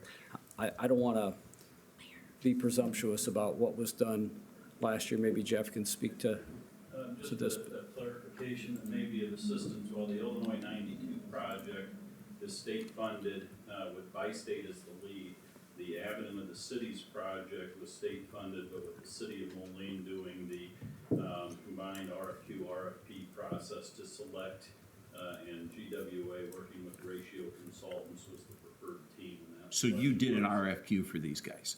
We did RFQ, RFP. Okay. And they have met everything that you were after? They performed quite satisfactorily, in my opinion. I believe they are doing so as well in the Illinois 92. Alderman Went has had some time interfacing with them. He may have some comments, and I believe former city engineer Scott Hinton, I don't want to assume too much, but in conversations we had, seemed to be satisfied with their traffic engineering expertise and had recommended them for a previous project that did not go forward. Thank you, guys. Can I get some clarification on this particular motion? So this kind of came up, and it came up in a side conversation because they were going to be used as a subcontractor to develop the road diet policy. And I wasn't involved in that consideration, and I think we pulled back from that.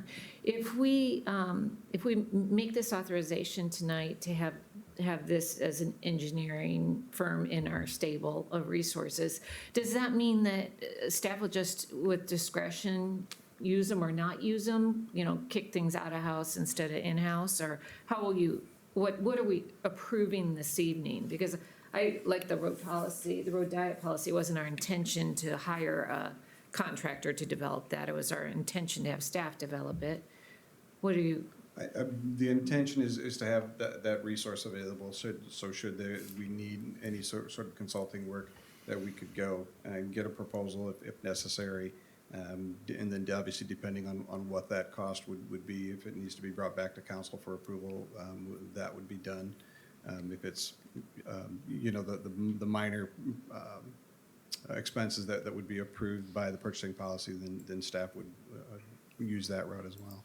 Alderman Waldron. I think the mayor's question, though, is this one of the horses in the stable, or is this the only horse?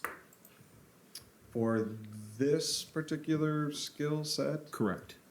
I'm guessing this would currently be the only one. Alderman Nguyen. So two questions.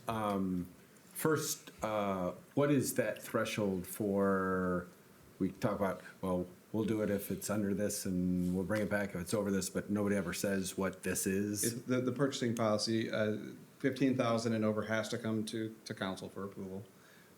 But it also is one of those things where we've brought things to you that are lower threshold than that, depending on what that project is. So I think that anytime we would enter into anything like that, it would be a part of a bigger project that we would loop you in on that, as far as whether we would be reaching out to them for assistance, technical assistance on those. So the thing that triggered our discussion was this contract came across my email, and I think the impression was that I had been involved in it, and it was for 12.8. So I was like, I wasn't involved in that. I don't know anything about that. And so and then this came forward as a separate approval. So I don't know. Yeah. Alderman Nguyen. I have a little bit of hesitation on, we've got $100,000 that we could use, 14,000 of it and us not know what it is. I mean, we've got professional staff, I believe in, are very good at what they do and can do those things. And this just seems kind of out of place since I've been on the council, of what we normally do. This just seems weird, because I know we've budgeted over the years to have engineering services, and I know from time to time Scott would come in with, we'll use this for a couple thousand here and a couple thousand, but we never had a resolution like this, which was just basically open on call, and this seems like a change from what we've historically done, and I just don't really understand why. So When we talked with, Dirk about it some, and I don't want to put words in his mouth, but he said his comfort level and why he encouraged us through email, and I know you were copied on some of those, Mayor, to bring this forward, is just because of that. I don't think we've had different I think we've used a smaller stable of firms before, and he knew there was some conversations last year about these folks coming through on that. We were going to consider using them on the Avenue of the City study for traffic signal integration, and that didn't get supported. So I don't think he felt like they were in our stable to use without some kind of formal introduction like this, to have their rates established depending on which partner and which principal was doing things, and that's kind of what's included in this. And if you'd rather wait and table it and listen to Dirk's remarks directly, we could bring this back at another time. And I'm okay. It kind of sounds like maybe we should have been doing this before. Well, I guess I'm not going to say it because I don't know if we've ever expanded from our established relationships with IMEG and Immense and some of those other folks. Okay. But I don't know if we've ever directly used these, and I think this is just the way Dirk thought we'd bring them into our circle. Alderman Potter. I was going to say, I think we have had similar contracts to this in the past. We've had need for structural engineers on bridge projects and other things, and we've had professional services contracts like this for, on a number of firms over the years.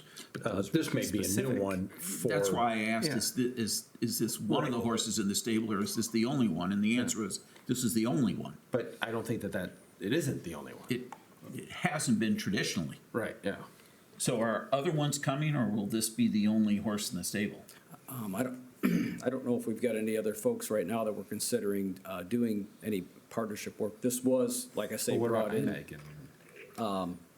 We have IMEG, or what did you? We use Shag Hattery. Yeah, I was gonna say, and I think this is where we're talking, I mean, we've got this lump sum of $100,000. If by doing this, are we saying we're only using these people with that whole $100,000? Or are we saying, we've got $100,000 and if we might use these guys for 5 or 10, but we may use IMEG for 15?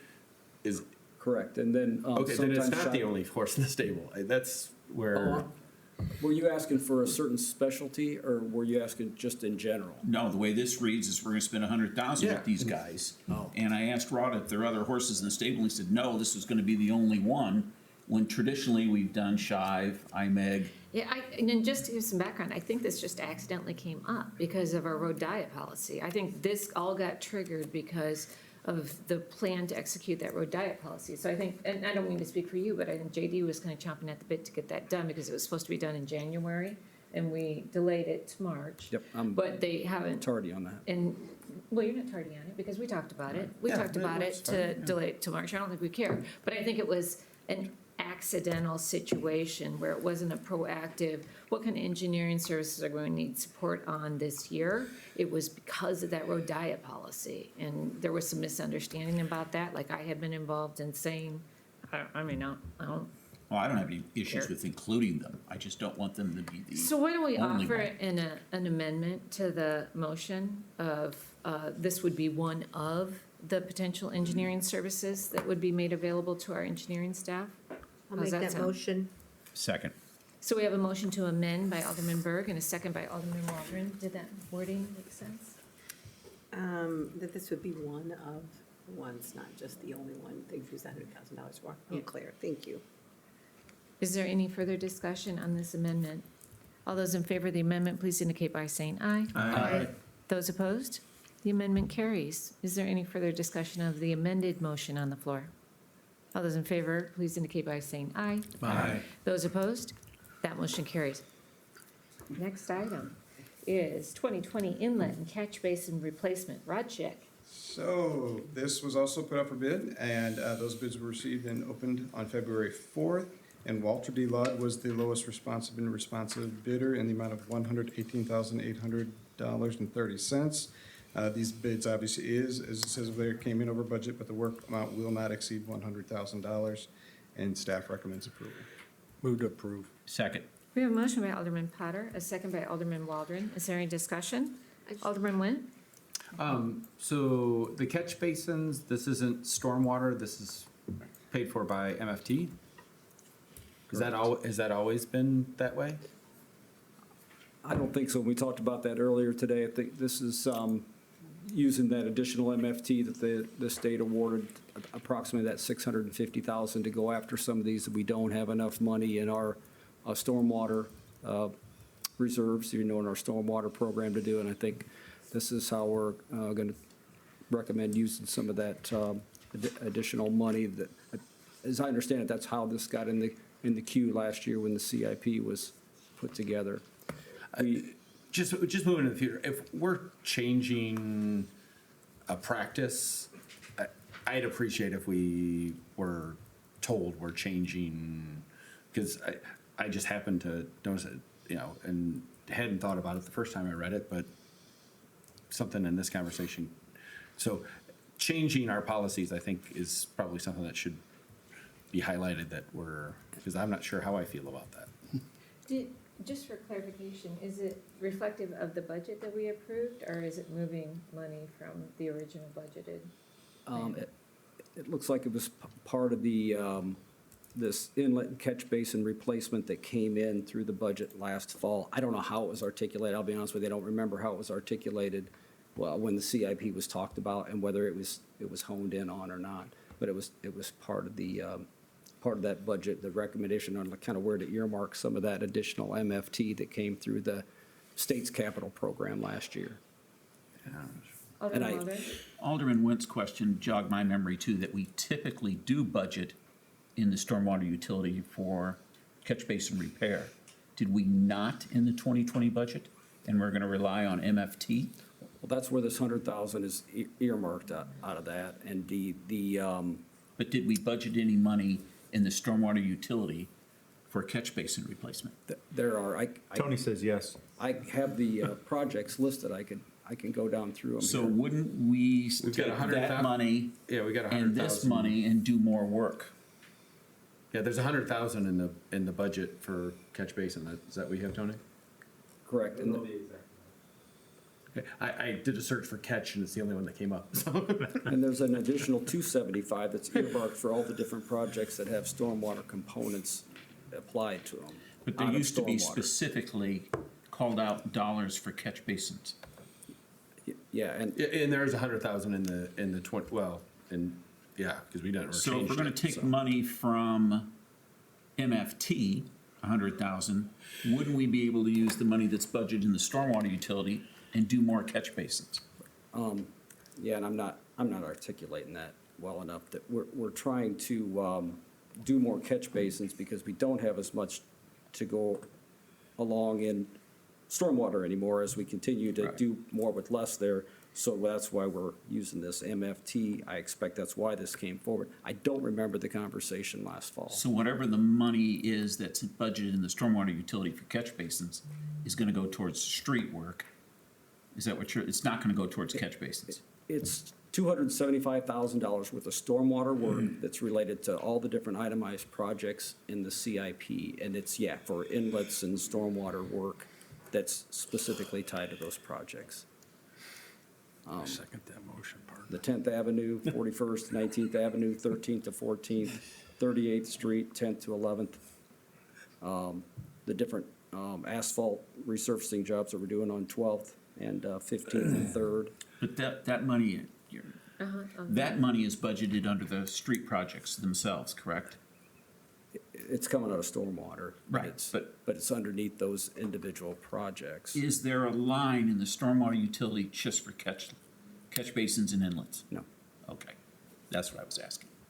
Yeah, the inlet and catch basin, and you probably, I'm gonna say these numbers and they're not gonna make sense to you. 220-9863, is that? 220 That's an MFT account. 220 is MFT. Oh, okay, so it was budgeted as an MFT in our budget. I didn't realize that, because some places it says MFT and some places it doesn't, and I don't understand what those numbers mean, so. Is everybody comfortable? I don't know if I am. Do you want them to? But it's budgeted that way, so, I mean. yeah. Okay. So Yeah, you don't so- need any further information. You just have to decide. I think moving forward, we need to get a handle on this, but we voted for the budget and it's in there, and I'll live with that for right Our now. fault for not calling it out. Don't bring that on next budget Yeah. season. I do have a good memory. Is there any further discussion? All those in favor, please indicate. Oh, I'm sorry, Alderman did you? I did have that one question. Okay, go ahead. I just wanted to make sure, so that 118, so Walter Law, there, so that department, that vendor is aware that we're only paying them 100, not the 118? Correct. Okay, thanks, that's all. Sorry, Mayor. Oh, why does the wording say that then? A resolution authorizing the mayor and city clerk to execute and attest to a contract with Walter D. Laud for motor fuel tax, section 20, blah, blah, blah, blah, inlet and catch basin replacement program in the amount of 118. And again, this is where we got that line, we've got it in here, Mayor, and I haven't seen the council bill, but the work, it'll be in the quantities and the price per quantity, but it will not exceed $100,000. We'll stop when we get to the So point. I think that resolution description should be corrected. Yeah.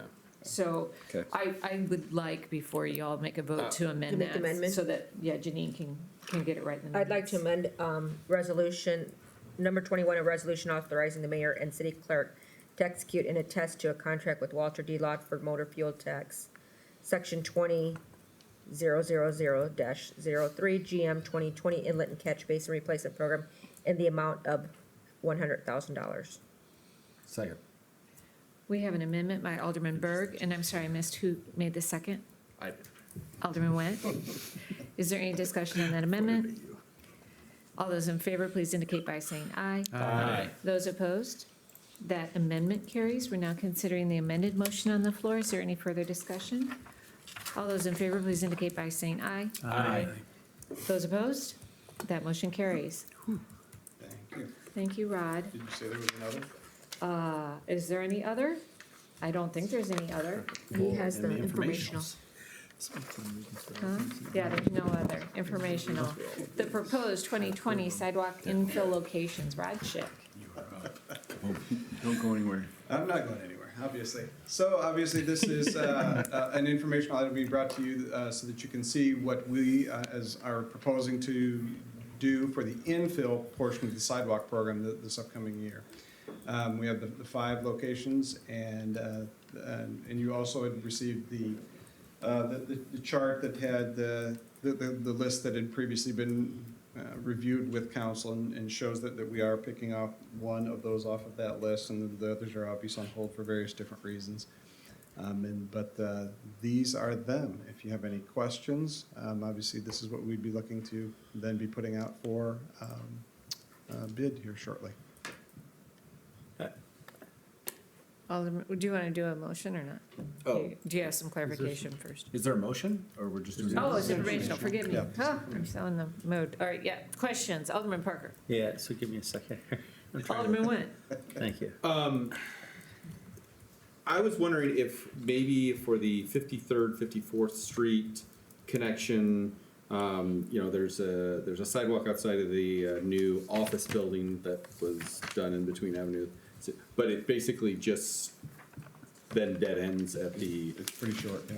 Do we think that it might be smart on this to maybe work with our neighbors so that actually, because I can't imagine that office building is a really heavy pedestrian traffic generator or destination.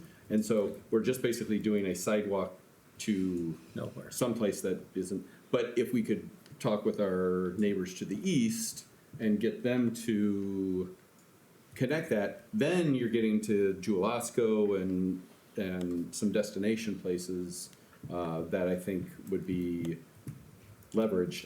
I just, while this is connecting a corner to a piece of, it, there's not a generator either way on that area, I don't think. Yeah. Alderman Water. I think we may have difficulty with that because City of East Moline has never taken responsibility for the Avenue of the Cities. So that's a state route to them. So we would have to deal with the state to extend that sidewalk. I'm not sure East Moline would be interested. So, they can't do it, or they just? I don't know if they have that authority, but it is a state route in East Moline. Could we find that out? I can absolutely find that out. Okay, that'd be great. Alderman Moyer. What about, I don't know what that road is, 22nd Avenue, that runs back to Julasco behind it? Does that have a sidewalk on it? Is that what you were thinking too? Yeah. Because you do see a lot of traffic walking along there and biking along there already, and you don't see any traffic here. To clarify on what There's Moyer's saying, we're talking the street that runs by the steel plow. Yeah, there's Back behind. there's a sidewalk on the south side all the way down to the East Moline high, whatever that tower is, because that's in East Moline. So in Moline, it's all the way from 53rd to that parking lot of the East Moline Tower. Where did this one fall in the ranking? Is it the lowest ranked one of the ones we're doing? The number That's a better 3 pedestrian was, no, Yeah. not, This is location number 4. And number 4, no, the lowest ranking one actually is number 1, the River Drive. What's the next one after these 5? It'll probably be the 19th. No, I mean, it's not. That's not on the list. Proposed. I don't So have what- that. What one got cut off? This is what I got. I feel like that's kind of the sense coming from council, is this one's kind of silly. Okay. Well, and I just looked, while it goes to that parking lot of that tower, there's some green space, but then on the other side of that parking lot, there's a sidewalk that goes all the way over to Jewel. So we would probably prefer people walking on there rather than on the avenue. On the avenue of the cities. Because it's never gonna go anywhere anyway. Because if it's truly never gonna go anywhere, then, which in retrospect, we probably should have collected money from the new office building rather than making them put a sidewalk in, but. So what's It the, is does the council have anything for Rod? Is there Is it other okay shoveling for it? him to look at dropping another sidewalk in instead of this one? Alderman Potter, did you have something to No, say? Alderman fine. Witt? I'd like us to remove number 3 and put in the, at 19th. Now, for that was one of the locations where they said, well, it wasn't deleted, it was postponed because they thought that they didn't know where the bike path was going to go. But that gap on 19th is on the west side of the interstate. And my guess is the bike path is probably going to stay on the east side of the interstate and then come down and connect with like that trail that goes to the old Nautilus and then go down the hill on that side. So I think we're safe to fill in that We'll gap. check all of that and obviously bring that back. Thank you. Are we ready? Are you done, Rod? If that's what everyone's comfortable, we'll look at Alderman Potter, did you have striking something? number 3 and look at that 19th Street. At what point are we planning on updating this replacement list? I will make sure that that's part of this process as well, so we can kind of begin that as well and get things moving. And what's the criteria for replacement or whatever? And I ask that because one of the parts of the Avenue of the Cities study was that there's neighborhoods up there in Villa Park and on the other side too, that if there were sidewalks up to the avenue, it may increase the viability of some of the businesses up on the avenue, and that may improve the neighborhoods and help the business community up there too. So I'm just asking a question. I'm not trying to lead anybody in any direction. I'm just saying, what are the criteria for making all these infills? I think that would be great for us to bring back to you, so we could have a good presentation on that full criteria. I sent out, I don't know if y'all got that, there's an interactive web map that staff has put together that kind of has a bunch of information on that. So we'll put that together as another informational item as far as what that criteria is, how that all is established, and bring it back, along with some of this additional updates on as far as adding 19th Street in. Isn't this the same criteria that we had when we did the prioritization of it across the city? So it's like if you're close to a bus stop, if you're Yep. close to a church, if you're close to a shopping area, if you're close to a school, if there's not a sidewalk across the street. Exactly. So there is a set criteria, but I think probably what we're missing right now is going for a drive and looking at the things that are coming up as top priorities, because what wasn't captured in that original map was the silly stuff that we didn't think about. Oh, this one's a high criteria, but it's a cul-de-sac. And so even though it met the numbers, it still was not the best use of our money. Or the business had put their parking lot all the way up to the curb, and so there was no place for a sidewalk, but, so, or whatever those things were. Okay, that gives me great direction. We'll make sure that we put that Yeah, together. we get the next 10 or whatever that's on the list, and so we can start. Thank you very much. Because it sounds like Thank we're you, gonna have some Rod. extra money that we might be able to use at some of those other ones. The next item will be presented by Chief Galt. It is the sole source procurement of 20 ballistic vests and necessary vest components. And my understanding is that you have a model of that tonight? Well, yes, yeah, we have a picture. Oh, okay. We could have really livened this meeting up, huh? A couple of weeks ago, City Administrator Schulte had brought forth just the sole source procurement process to clarify that. And tonight we have one of those such purchases for an informational for you tonight. And for about the past 6 months, the police department is preparing for equipment replacement, and I worked with City Administrator Schulte to prepare for this particular replacement during the budget season. And tonight we'd like to give you information on a project to protect police officers' lives and potentially save their lives. So the Moline Police Department has a specialized tactical team called the Crisis Containment Unit, and Captain Brian Johnson is the unit commander. And so I'd like for him to make a short presentation to you about the tactical team and the need to replace some outdated equipment. So I drew the short straw. He got to come up here and talk about saving money, and I get to come up and talk about spending money. So No, you're saving lives, not money. we're saving We're all for lives. that. But thank you, Your Honor, for the time tonight. So just to give you guys the background, the Crisis Containment Unit was actually established in 1987, and Alderman Williams was one of the actual original members of that first team. He actually spent over 30 years as a member of our tactical team, and so he was so recognized when he retired. So the team over the years has evolved. The team began with 20 members, and when we first started, there was no actual ballistic vest program. The members, as he can tell you, wore our standard ballistic protection with a bib that said police. It was really hideous to look at. I mean, it was god awful. You can second me on that one. But they also had some armored plates they would slide in. Until the mid-2000s, we participated in the LACO program, which is a federal program of surplus military equipment. It's mostly used, and we were able to procure some vests from that program, which was free of charge. Unfortunately, most of the vests that we did receive from the federal government were damaged or destroyed when we actually received them. So back in 2009, yeah, quite frankly, being serious, blowing the pieces, unfortunately, for our military members. But so back in 2009, we started our ballistic vest program. And we had a TEMS program. We purchased 26 ballistic vests at the time for a total of about $40,000. The vest life, the actual the armor itself inside the carrier is only good for 5 years, so we have to replace these vest panels every 5 years.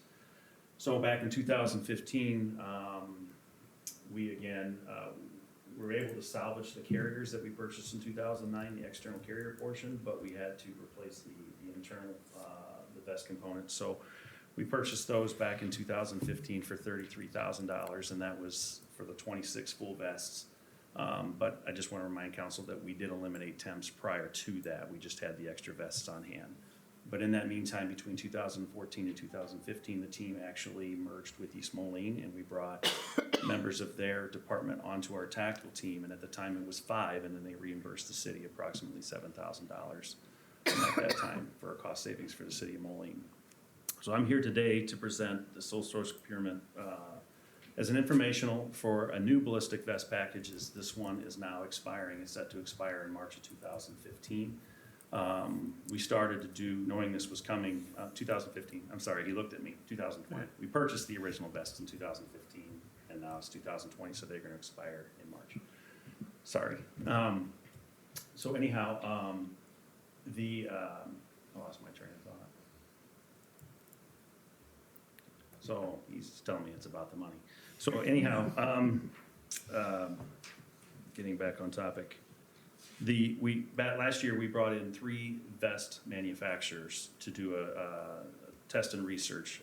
One of them was Safari Land, the other one was First Spear, and the third vest manufacturer was London Bridge Trading Company. All 3 of these companies are very reputable, and some, including First Spear, are in use by Davenport Police Department, albeit a different model. But that's how we stumbled upon First Spear. So throughout the T&E process, they tested the durability of the vests, how they wear, how easy they are to get on and get off. Our current vest system, as an example, takes almost 2 people to put on. been through our Citizens Police Academy, we let people play through it. I call them parties, like lifted those vests. They're very heavy, they're very cumbersome, and they're just not very ergonomic. So that led us to First Spear, and the ergonomic design of this, it has a tube technology in it that's state-of-the-art, that's been patented by First Spear, that makes these vests easy to don and easy to take off. So if an officer, for say, was shot, the current vest system we have, we'd have to unwrap them completely and try to get the vest off of them. This one, because of the tube technology, you pull a couple strings, the vest comes completely apart, and it will allow our paramedics to treat the police officer. So upon researching the cost of the vest, we found out that they have a sole source because of the patent technology on the tube technology. And they don't have any vendors in the state of Illinois. So we work with them directly, and with the manufacturer direct price, they've offered it to us at a total for all 20 vests at $31,327. But Moline is only responsible for 14 of those vests now, because East Moline would pay for 6 of the 20 vests we would like to purchase.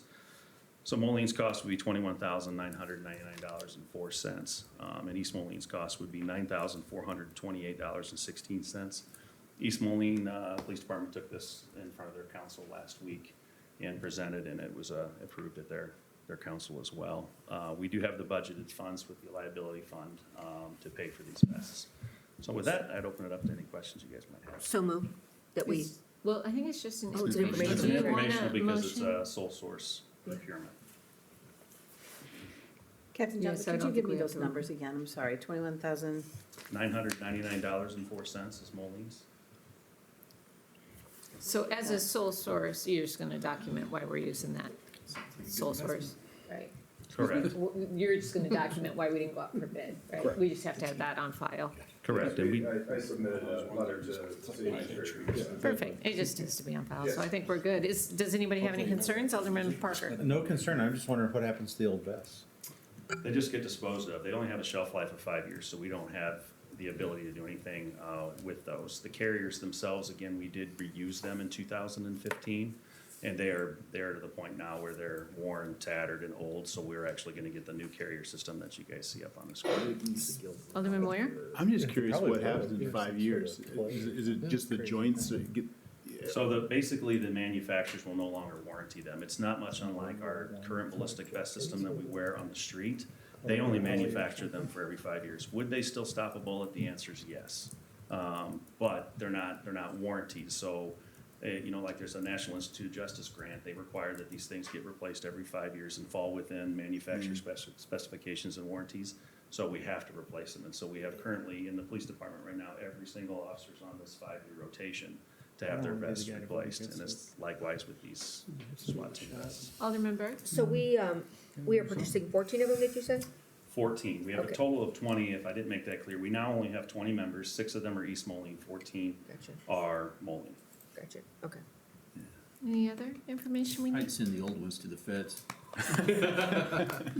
Giving them music guild or something, they can use them as props. That's a good idea. I We mean, do take it's a them good out to the idea. range and shoot them sometimes. We'll just see what the ballistic capabilities of them are, so we'll take them out. So if not, like, music guild or barn theater or something, I mean, for props or something. What is that show? Huh? What's that show? I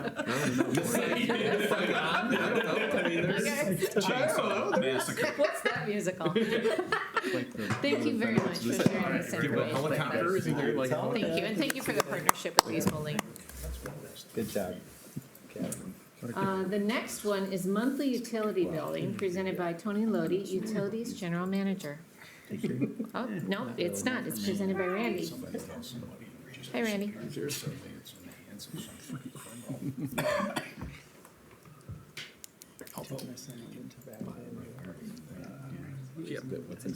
I, like Brian, drew the short straw. And I am here to talk about potentially spending money, not saving lives, but maybe saving water. So hopefully everybody's excited about that. I'm here with some information tonight, following some council direction back in December on the 17th that we look into the possibility of monthly utility billing. In the utility billing, that's very closely related, staff recognizes, with our payment collections. It's also very closely related with our meter reading. And so in our analysis, we're taking into consideration kind of all three facets in doing that analysis. We've unfortunately run into some roadblocks in the process so far. In our current system, we're utilizing a cloud-based system. It's a Central Square software, and that's where we're performing both the utility billing and our customer information system management. This software is highly, highly complex. It's also rather rigid, and so unfortunately, with the nature of the software, it is difficult to make instantaneous changes. In some pilot applications, it's posed challenges to us, and things like moving to e-notifications. It takes some time within this software. In regards to the meter reading, we are on a Neptune meter reading system. We've had a relationship with Neptune for about 40 years. We did a mass replacement project back in 2010. And those meters, the technology aspect where it's transmitting the reading, there's a 20-year warranty on those. It's a 10-year full, 10-year prorate. So we're going into the prorate period on those. And in order to do that replacement initiative, just a reminder, we borrowed $2 million. The repayment on that is scheduled for the end of 2023. So in our current system, we're what's called an AMR, an automated meter reading system. What we have is a single collector unit. It's referred to as an MRX, and we are using it in a drive-by application. So we're loading 1/3, a targeted third of the city on a monthly basis in order to maintain our quarterly billing schedule. In that AMR application, we obviously have a limitation. We're getting the readings, and that's when we're becoming alerted to the fact that somebody may have a spike in their usage. And so this is more of a one-way communication system versus a two-way communication system, and it's more reactive in nature. So what staff's understanding as being council's goal is to get more frequent readings and to mitigate those occurrences where we're seeing those spikes in usage and take a less reactive approach. So in order to do that, we're seeing either we need to take this AMR with this scheduled interval, and we need to look into the possibilities of how do we increase that interval frequency. The other option is to look at this AMI or cellular application. AMI stands for Advanced Metering Infrastructure. And basically in that infrastructure, we're taking an MRX unit, as our rep would say, on steroids, and that has a higher capacity for collecting readings. And we're strategically placing that on infrastructure throughout the city. It is great because it has a bigger capacity, but it also comes at a higher expense. And then cellular, obviously, like our cell phones, is using that cellular network. And in both of those applications, we're getting that on-demand, that real-time, that proactive approach to collecting our readings. So that was kind of a broad review of the different collection methods that are available. Staff has targeted some specific strategies that we think are important to review and try and come up with ways to increase that reading frequency. So right now we're in the middle of a pilot with our MRX unit on our sanitation trucks. We have 4 different routes in sanitation. It takes 5 days for them to complete each route. So right now we're in the middle of the 3rd of the 4 routes and collecting that data. With our unit, we do have to deploy it into the normal application for our utility billing at the beginning of March. So the anticipated completion of that pilot will be March 13th. Once we are able to get the entire routes data, we plan to come back with a more detailed analysis for you. I know I had shared some graphical representations ahead of the meeting, kind of showing what we've been doing. But we want to utilize spatial analysis within GIS and hone in on the meters in those scheduled sanitation routes that we're unable to read. So that way we can identify if maybe there's an alternate reading method that's better applied in those particular situations. Additionally, kind of in conjunction with this, our billing system is set to read that targeted third. We've worked very closely with both the billing software company and the meter reading software companies to try and massage that system and make it so we can do these more frequent imports and exports, and also to expand what we sent out for our normal collection. We wanted to see, was there any runover between going and deploying the same resource for our targeted route? Did it bleed over into the other routes? We did find that there was a good collection rate. In my opinion, it went to 64.3% collection. In doing that, we did see efficiencies in the reading, which was great.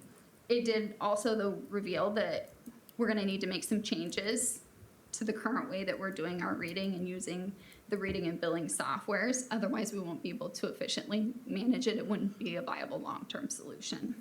But it was neat to see how far out our collector was performing. Another pilot that we're looking at is taking that MRX unit and deploying it in more of a AMI capacity. As I said, that unit, the collectors, the fixed collectors are gonna have a little bit more strength, but this is a lower cost way for us to see what we might be able to get by utilizing something like one of our water tanks. And so we are in the process of communicating with some third-party vendors just to see about utilizing existing antenna that are available, or the viability of running antenna on additional infrastructure. Fixed collectors, again, that's going to be a little more costly consideration. We do have a propagation study that was provided to us by our current vendor, where they're estimating that we would need anywhere between 26 and 59 collectors to get into like the 90th percentile on our collection rate. And just to kind of give you a ballpark, they're looking at about $25,000 per collector. In regards to that, another consideration would be that with our existing meter registers, they are communicating at a certain strength. And in order for us to most effectively use a fixed network application, we'd be looking at upgrading around 90% of our existing registers. So we'd be looking at that capital investment as well. Cellular technology, with our current vendor, they are not offering a cellular technology at this time. They're in the process of deploying one. We have been in discussions with several other vendors, one of which is able to adapt to our meter bodies, one of which would require a full replacement. And they're providing analysis on their end and costing on their end for what we would be looking at for that. There's also, with the cellular, consideration of the fact that we're looking at a standard 20-year warranty, and 3G, 4G, 5G, we see changes in the cellular technology far more frequently than the 20-year warranty life. So that's just another consideration that's been brought forward. We're also looking at a hybrid method. In my opinion, this is really the most responsible method, but it's also going to be the longest deployment, because that's going to require us to identify and isolate what is best applicable for each different area. but obviously the most responsible. We're also looking into partnering with other utilities. We've been in contact with the gas and electric company to see if that's a viable option as well. Cost considerations. As I mentioned, unfortunately, we are waiting on some feedback from vendors in regards to cellular analysis costing. We're waiting on a quote from our billing software, Central Square, for modifications if we do want to entertain the option of actually doing a monthly billing frequency. We wanted to at least kind of identify, though, where we're anticipating there to be a cost consideration. Something that I think is important to make mention is if we get that more frequent data and we're not doing monthly billing, we're obviously going to need some sort of a customer reading portal to be able to effectively communicate that with our customers. With our current software, they don't have a customer reading portal available at this time. It won't be available until later in the year. But we are working with other third parties to try and get information about other solutions that may be out there to serve in that customer reading portal. We're also looking at IVR systems or other solutions for alternate payment methods, just in anticipation that a monthly billing would result in an increase in both our exception processing and our collections. We're also looking at the possibility of a printing mailing vendor, how to reduce mailing costs, promote electronic notification. We've also been in conversations with our neighbors regarding their reading and billing processes, different vendors that they're utilizing, just trying to identify any additional solutions that we could potentially embrace to increase our meter reading frequency.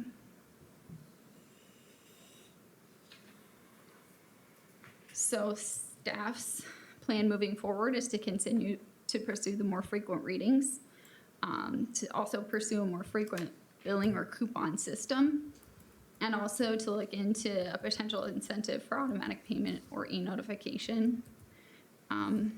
We would hope to come back to you by the end of April with some additional information. Are there any questions for Randy? Alderman Waldron. Randy, do you know what our percentage of automatic payment e-notification is? E-notification is 9.6%. I couldn't tell you, Keith, do you have that for the auto pay? For auto pay, well, it goes into different categories. But basically, if it's by credit card, debit card, auto pay is 5%. If it's bank draft, checking or savings, it's almost 9%. Then some people pay through their own bank, and we get that electronically, that's 9%. It's still pretty low overall. The percentages are low. About 25%. How did people typically pay then? They walk in? They walk in, There's, they send checks. Lockbox, mailing payments into our lockbox service, that's 23%.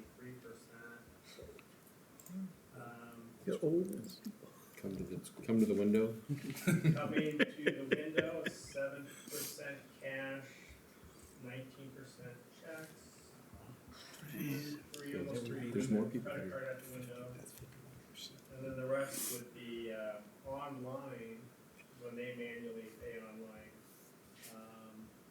about 30%.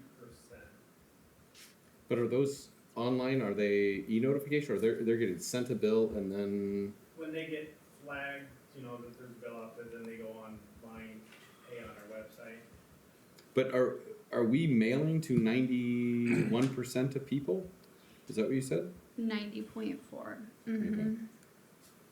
What's the But we've got most? 30% that are paying online and they're getting it mailed to them and then they're logging. How do they get the email? But are people aware of the email notification though? I mean, I didn't realize you could have your bill emailed to you. Well, are we not telling our customers that then? Off and on, we advertise on the back of the, On the where? on back of the utility bill, we advertise. When they pay online, is there a thing where they can just you're paying here and like say, hey, we're going to switch you to Auto pay. e-pay, put in your email. Right. Is that part of that E-notice. checkout process? Well, when you pay online, you can do a one-time payment where you don't have to log in at all. So you're gonna pay your whatever bill for them, so you're gonna pay your neighbor. You just get the account number, just do a one-time payment. The other way is they log If you in want to, and you make can. payment, and if Go they do ahead. it that way, then they can sign up they can manually sign up on their own for e-notification. We should probably have it where it pushes them to do that. Well, we 'Cause- do advertise when they walk in our office, the main door, we Yeah. advertise. Something I did find that we're doing differently than our neighbors is that we actually offer to provide both. Whereas some of our neighbors are saying it's email or it's printed, you don't receive both of them. Can't we tack, I'm sorry, Mayor. Can't we tack on, like, if you want, I mean, a lot of places are doing it. If you want a paper copy of your water bill, it's gonna be $5. I mean, I'm seeing that at cellular companies and stuff, that they wanna charge you for the paper copy, and it's being mailed to you. I was actually just reading some literature about that today that was kind of debating whether to go with we're gonna charge you more or we're gonna give you a break, like the perception of it. And we do have several neighbors that are offering a $1 discount. One is contingent on both the automatic payment and the e-notification. Because if we're looking at just the basic print cost and the postage, we're looking at like 48 cents. And so, if you're tacking onto that, though, the cost savings on an ACH, then maybe a $1 discount is reasonable. Can we, at like some community event or something, have like at Touch a Truck or something, maybe have the water company there with the table that signs up some of our residents for electronic notification? And everybody who does it, you get your name put into a hat to win this TV. Exactly. This feels like a bigger conversation than just Yeah. this. And so, I don't, as the department evolves and integrates with our new finance director or whatever, I think it feels like that's the more progressive thing to do, like other people that are very cutting edge are doing. We're just a little bit behind the times. But on this particular monthly billing, do we have any discussion regarding that? Alderman Nguyen. So it sounds like our vendor and the program we're using is a little antiquated and not very user-friendly or flexible. Is that a fair assessment? It is designed for the equipment and the use that we're currently deploying it for. They do have all alternatives to make it so it is, I think you're right. And I think it boils down to that one-way communication versus that two-way communication. Once that reading system gets into a cloud-based platform and becomes that two-way communication, the data management part is gonna be so much easier. It is very cumbersome right now to be able to work this pilot. Okay. Is there the possibility, is this a closed system, and let's say you had a landlord out there that said, hey, I'll pay the extra. Could they put a AMI or the cellular thing and say, hey, I want this installed in mine so I can have real-time data? Could that integrate in our current system? We would have to upgrade the reading software portion, because with the way it is right now, it wouldn't Because our vendor doesn't. it wouldn't provide a real-time communication. They do offer what's called a 360 product, and that allows us to layer our readings, because that's the other thing. Right now we're reading, and it's very manual process because we're having to unload, generate reports, reload on different days. Are people doing that manually? Yes. But to get the data. Could we, as part of this analysis, what we're spending on that? I mean, if we're doing this manually, and then we got somebody who's driving around in a truck to collect, I mean, no, they're not. There's a dedicated person. I mean, now we put it on the garbage trucks, but before, there's a guy driving around just to. The additional legwork that's going with the pilot is primarily being done by me. No, but I'm talking about what our everyday current system is, that. It's efficient in the quarterly application when we're reading it once a month. It's the fact that we're trying to take the entire body of meters and we're trying to parse out and say, we only really want you to build this part and we need to reset this. And then, like I said, in the actual reading platform, instead of letting me say, okay, I got this reading on Monday, this one on Tuesday, it's saying, oh, the reading's here for Monday until you clear it out again. And so then there's a lot of manual processes to report, generate reports on that to then be able to build the This is data. just part of the pilot. That's not what It's just part of the pilot, absolutely. Okay, that's why we're saying it's not really a viable this? long-term solution. We just want to be able to come back with you with numbers from all of those sanitation routes and say, look, this is how many we collected in this route. This is the percentage that we're identifying as being like problematic, where we might want to consider the additional investment in something like cellular, which is going to have a data fee that's associated with it. Now, you said at the beginning that our debt service is done in October of 2023. What is our yearly debt service on that? Do we know what that number is? 200,000, yeah. It's 100 to the water utility and 100 to sewer utility. That's all it is? Okay. Any other comments, questions? You So said we'll hear April. from you again in April, is that right? By the end of April is the plan. Great. Oh, one other quick question. On the thing you had, like 18.4% meters read. Does that mean like in that entire route, only 18% of the meters get picked up by the garbage truck? By that sanitation truck on that day. Okay.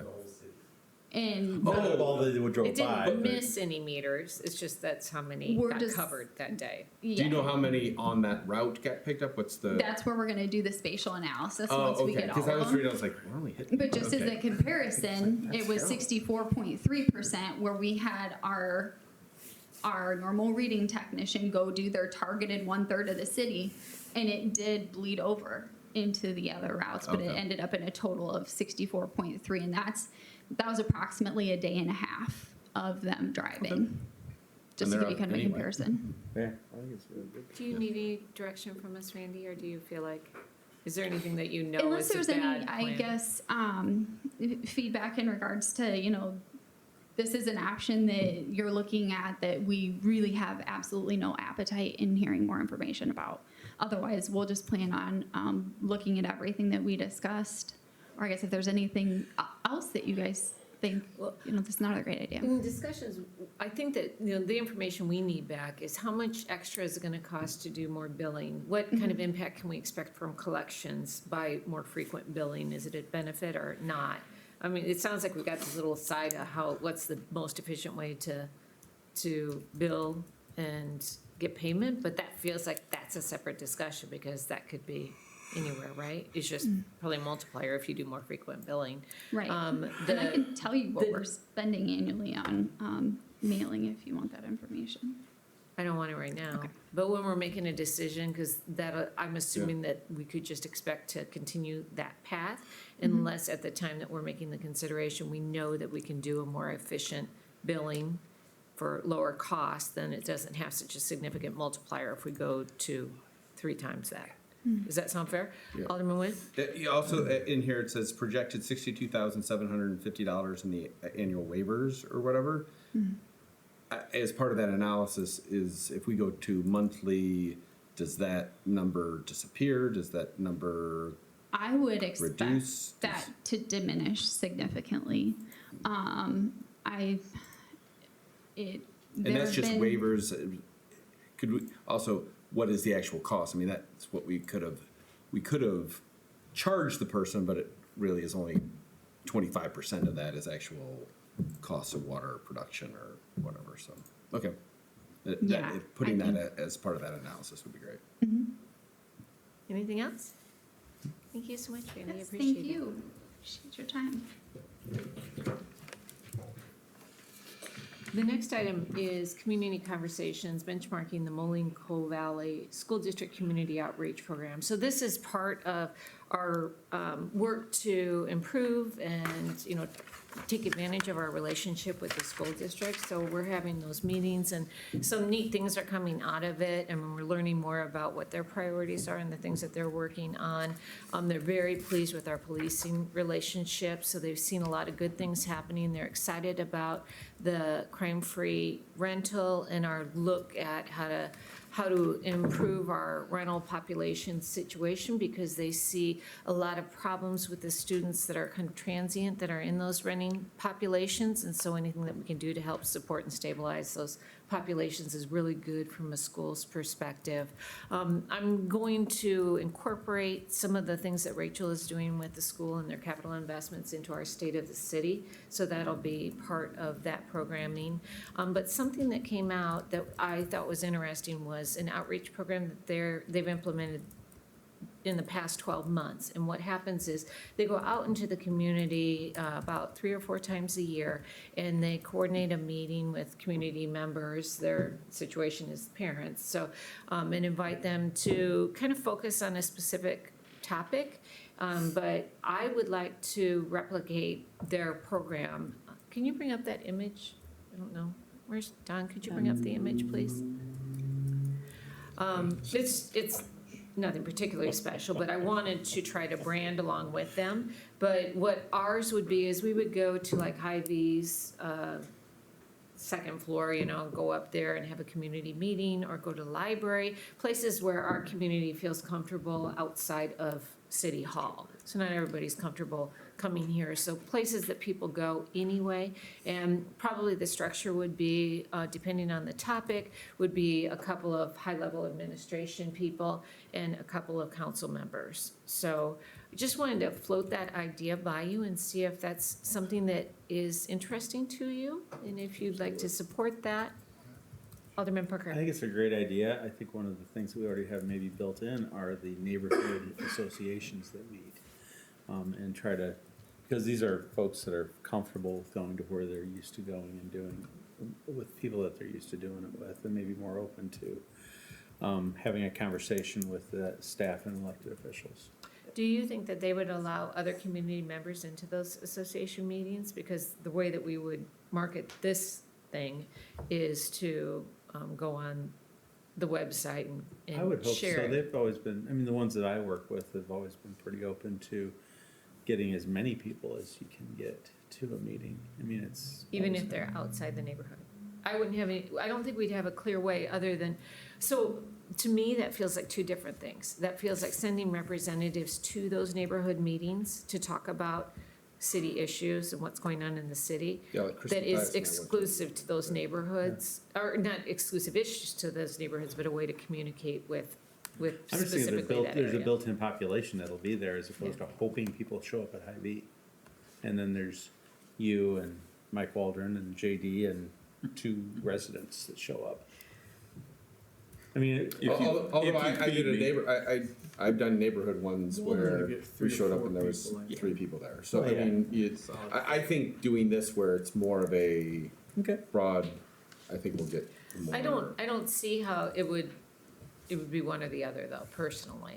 I mean, Yeah, we I'd did- like to try this just because the school is having some success, and I want to try to give a consistent message to the community that this is how we operate, this is, your government, and this is how you interface with us, and this is one of the options. How Alderman does the Parker? school communicate that to the public?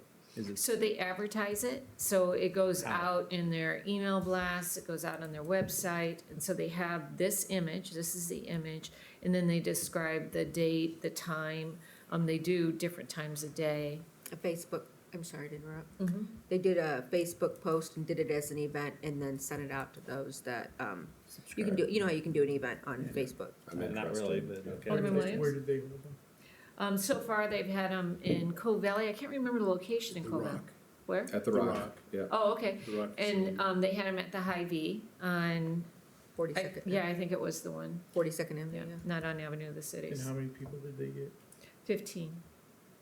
They had like 20 at one, 15 at one, and then like 12 or something. And they did one, like, the one of that they had the most, I think they said they did like at 8:30, hoping that the kids would drop or the parents would drop the kids off at school and go right there and. And it was effective. Alderman Would Williams. would it be an idea to partner with them? So we talked about that, but what we didn't want to do is conflict with what they're talking about. So I haven't been able to go to any of theirs so far because I've had a conflict in my schedule, but we're welcome to attend them, and it would be probably good for us to hear about the things that they're talking about, but that wasn't part of the conversation to try to be at the same event. It was just kind of trying to brand, this is how we communicate in Moline with the interested, in our case, taxpayers, in their case, parents and people that are concerned about education. Alderman Berg? I think we would get a good turnout. We have a coffee meeting on Thursdays at the library, well, not at the library, at the Java Lab. And there's a couple of different groups that are in there. And I've noticed the last couple of times I've been in there, they want to pull me over and start asking me questions about the city. So I think it would be great to, have maybe something at the library where we get these people that are invested in going into the Java Lab every week, make that one of the Yeah, destinations. I like that idea. Just identify the groups at Panera, up there, wherever they are, and go to them. Yeah, I think if you invited them, and let them know, hey, we're doing this. Sure, bring They- some people down. Then you got a base group. Yeah. Yeah, I used to do meetings and we would alternate, one alderman would come with me for those meetings. We did them in the committee of the whole, and I had a base group so you're always gonna get like 5 people that came. So I think it would probably be the same kind of thing, and we could definitely hit those locations that way and. Because most of the people that are gonna come to us are the same people. But if we just pop in on top of them, Overlay. that might be a Yeah. better way of doing it. Like I have a group of citizens that help me with my cleanups on Sunday, and they're pretty consistent. And they meet every Monday at Hy-Vee for lunch. So if we complemented one of our meetings either before or after the regular meeting, there would be 15 people there just from that, so.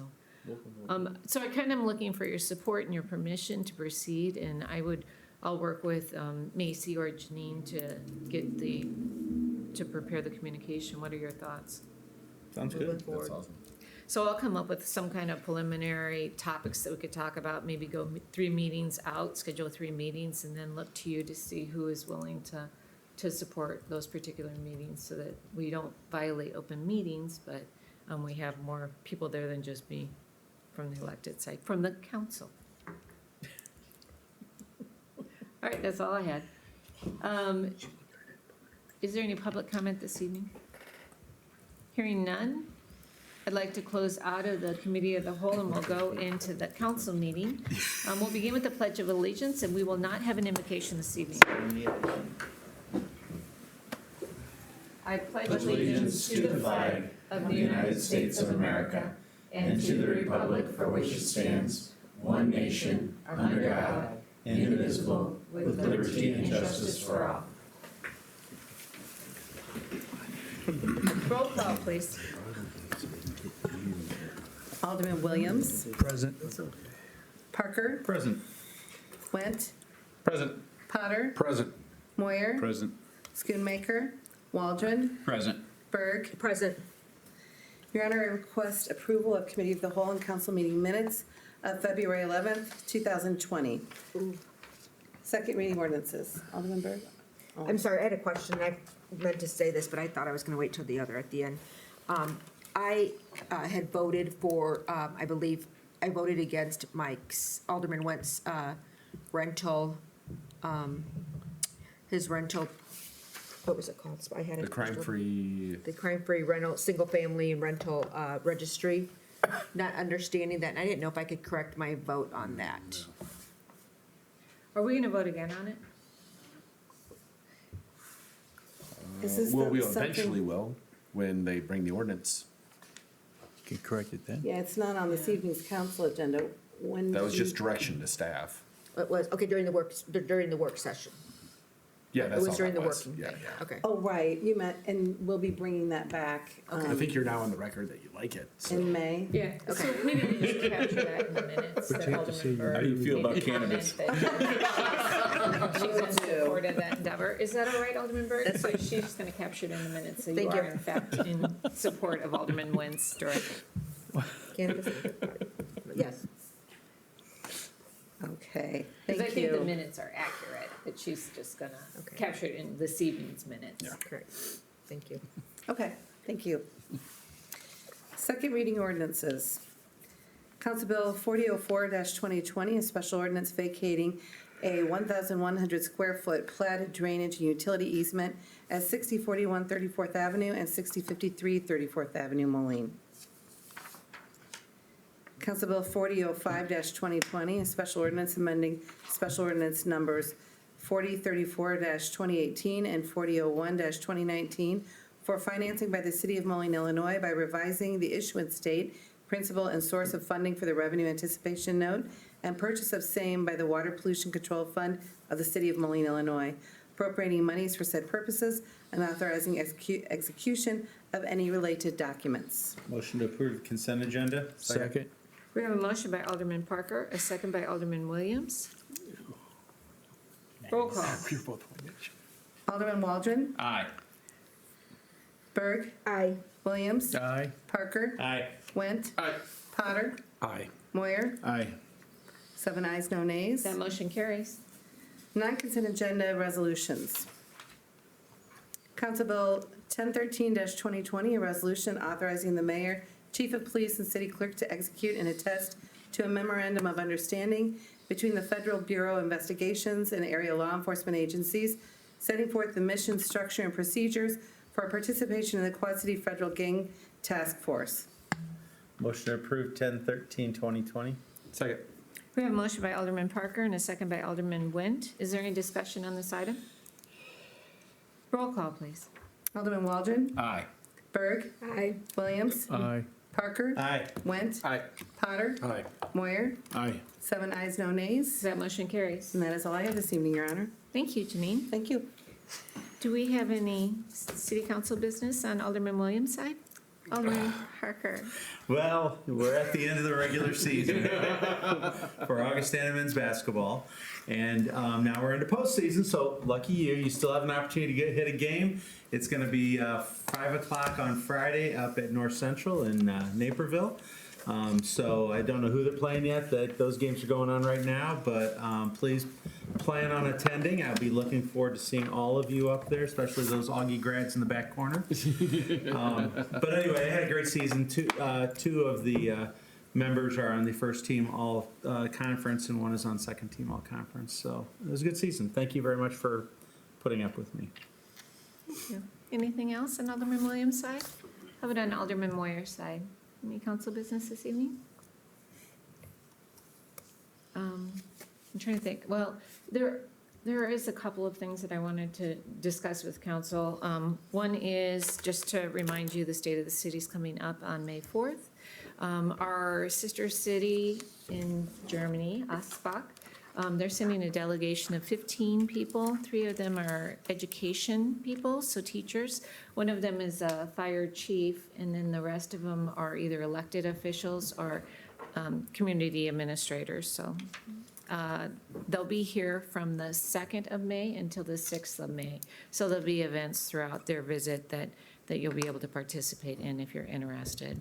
There's a third thing that I just want to casually have a conversation with you about, and that is in honor of Lori Wilson's retirement, the city is partnering or interested in partnering with the park board in doing some development for the dog park. That was her, I think, something that she felt had been quite impactful to the community and meant a lot to her. And so there's some enhancements. There's a card that's going around. Did it make it around to all of the aldermen? It got stopped by Alderman Potter. You gambled us into order. I did. I'm not sure when that worked before, but yay. And so that card will be presented to Lori, the city staff, as well as the elected officials are signing off on that card. There is a print that Alderman Waldron coordinated to have created and framed that is of the dog park with some enhancements. But I wanted to have a quick conversation with you before it went any further to the park board about how we could potentially partner in doing some improvements to that park.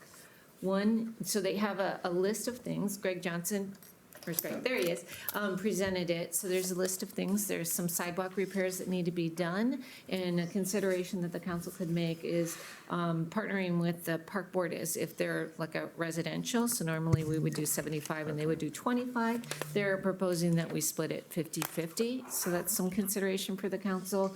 Another one is there's some replacement of trees. So all the ash borer trees, ash borer disease trees are targeted to come down from that park. And so there's a plan to replace those trees with some different variety trees. And one potential thought is to support that cost through our tree bank program that we already have established. Another one of the projects is a fence that would be required to split the park. So right now, if anybody spends some time with dog parks, the ground gets, the grass gets killed from traffic, and when it's wet, the dog's on the grass. And so there's been some other parks that have split their parks so that one side is resting and the other side is active, and it goes back and forth. That fence costs about $8,000, and ironically, we have about $8,000 projected to be in excess of the TIF that covers that park area, so that would be a potential use. There are some other things that need to be done, and that is potentially transferring some water over, doing some concrete around the entrance of it, because that is gonna get muddy no matter where you put the fence. So I just kind of wanted to get a sense from the council. Are you guys all in on that, or do you have some hesitation, some concerns? No concerns at all. So we'll look to the park board to kind of come up with a more formal plan, and then if you bring it back to the council and we can do a quick support of that, I think that would be a way to handle it. The frame will be, I'm assuming that this won't get posted before park meeting, but the framed image of the park will be presented to Lori, hopefully at the board meeting, but we're still And the board coordinating meeting that. is Thursday, 3:30 at Public Works. So I intend to stop by there, and if any other council members wanted to stop by, I'm Hopefully sure I that the can get her park there. I board haven't talked to her yet. would, yeah, hopefully Lori's available. That would make it even more fun presentation. Public Works. So I just wanted to let you know that. I think that's all that I had that I needed to present to you. So I turn it over to staff. How about JD? Do you have anything? The only thing I'd like to say, Your Honor, is I apologize on those public works items that we presented tonight, on those 16, I think, through 21. I don't feel like we seemed prepared as we delivered those, so we're gonna have to get a little bit better at trying to drill down into some of these projects as Rod and I bring them forward in this, while we've got this gap, for our city engineer. And so as we come forward, I'll try and do better with that and be more prepared to answer questions. Sorry about that. Well, I appreciate the apology, but I'd like to speak for the council. I think we're all very comfortable with what was presented tonight, and we just had some questions, and I don't think there's any concern on the council's part that some of the questions are gonna be answered later. So please don't even have any concern about what was presented tonight. I thought the presentations were very good and thoughtful, and I think we're comfortable with the direction that you're proposing. Not my style. I didn't feel like we were as prepared as we should be, so, but thank you. You're welcome. It's all good. Anybody else on staff? I've got one Alderman item. Waldron, sorry. In the park board vein, and I'm sure Greg can back me up on this, the private fundraising for the pickleball is going particularly well. Their goal was 100,000, and they're doing particularly well. So just want to let you know. What does that To mean? get to 8. Can Well, you be more specific? there are you people- over 100,000? No, I don't think we're there yet, no. Oh. But there are people that want to donate like $10,000 if we'll put their name on the court. Court number 2 is the Mike Waldron Court, and they're willing to give $10,000, which is I'll sell that space all day long. Yes, so. Too. Yeah, court 2, put me down. No, For 21. but it's going a lot better. You do a community fundraising thing, and sometimes they just don't go anywhere. We tried it with tennis, and it didn't go anywhere, but this one is doing much better. Just want to let everybody know. Well, thank you. Thank you for that update. Good job. That park board. How about any other staff? Anything? Miss anything? Need to Missing know anything? Okay, thank you very much. Do we have anything else this evening? Alderman Berg. Your Honor, I make a motion that the council convene an executive session for the purpose of discussion of collective negotiation matters 5 ILCS 120/2, C2. Second. We have a motion by Alderman Berg and a second by Alderman Potter. Roll call, please. Alderman Waldron, Aye. Berg, Aye. Williams. Parker. Aye. Went. Aye. Potter. Aye. Moyer. Aye. 7 ayes, no nays. That motion carries. We'll now convene an executive session. If you My please side of clear the the room has council decided chambers. to take a break for a few minutes.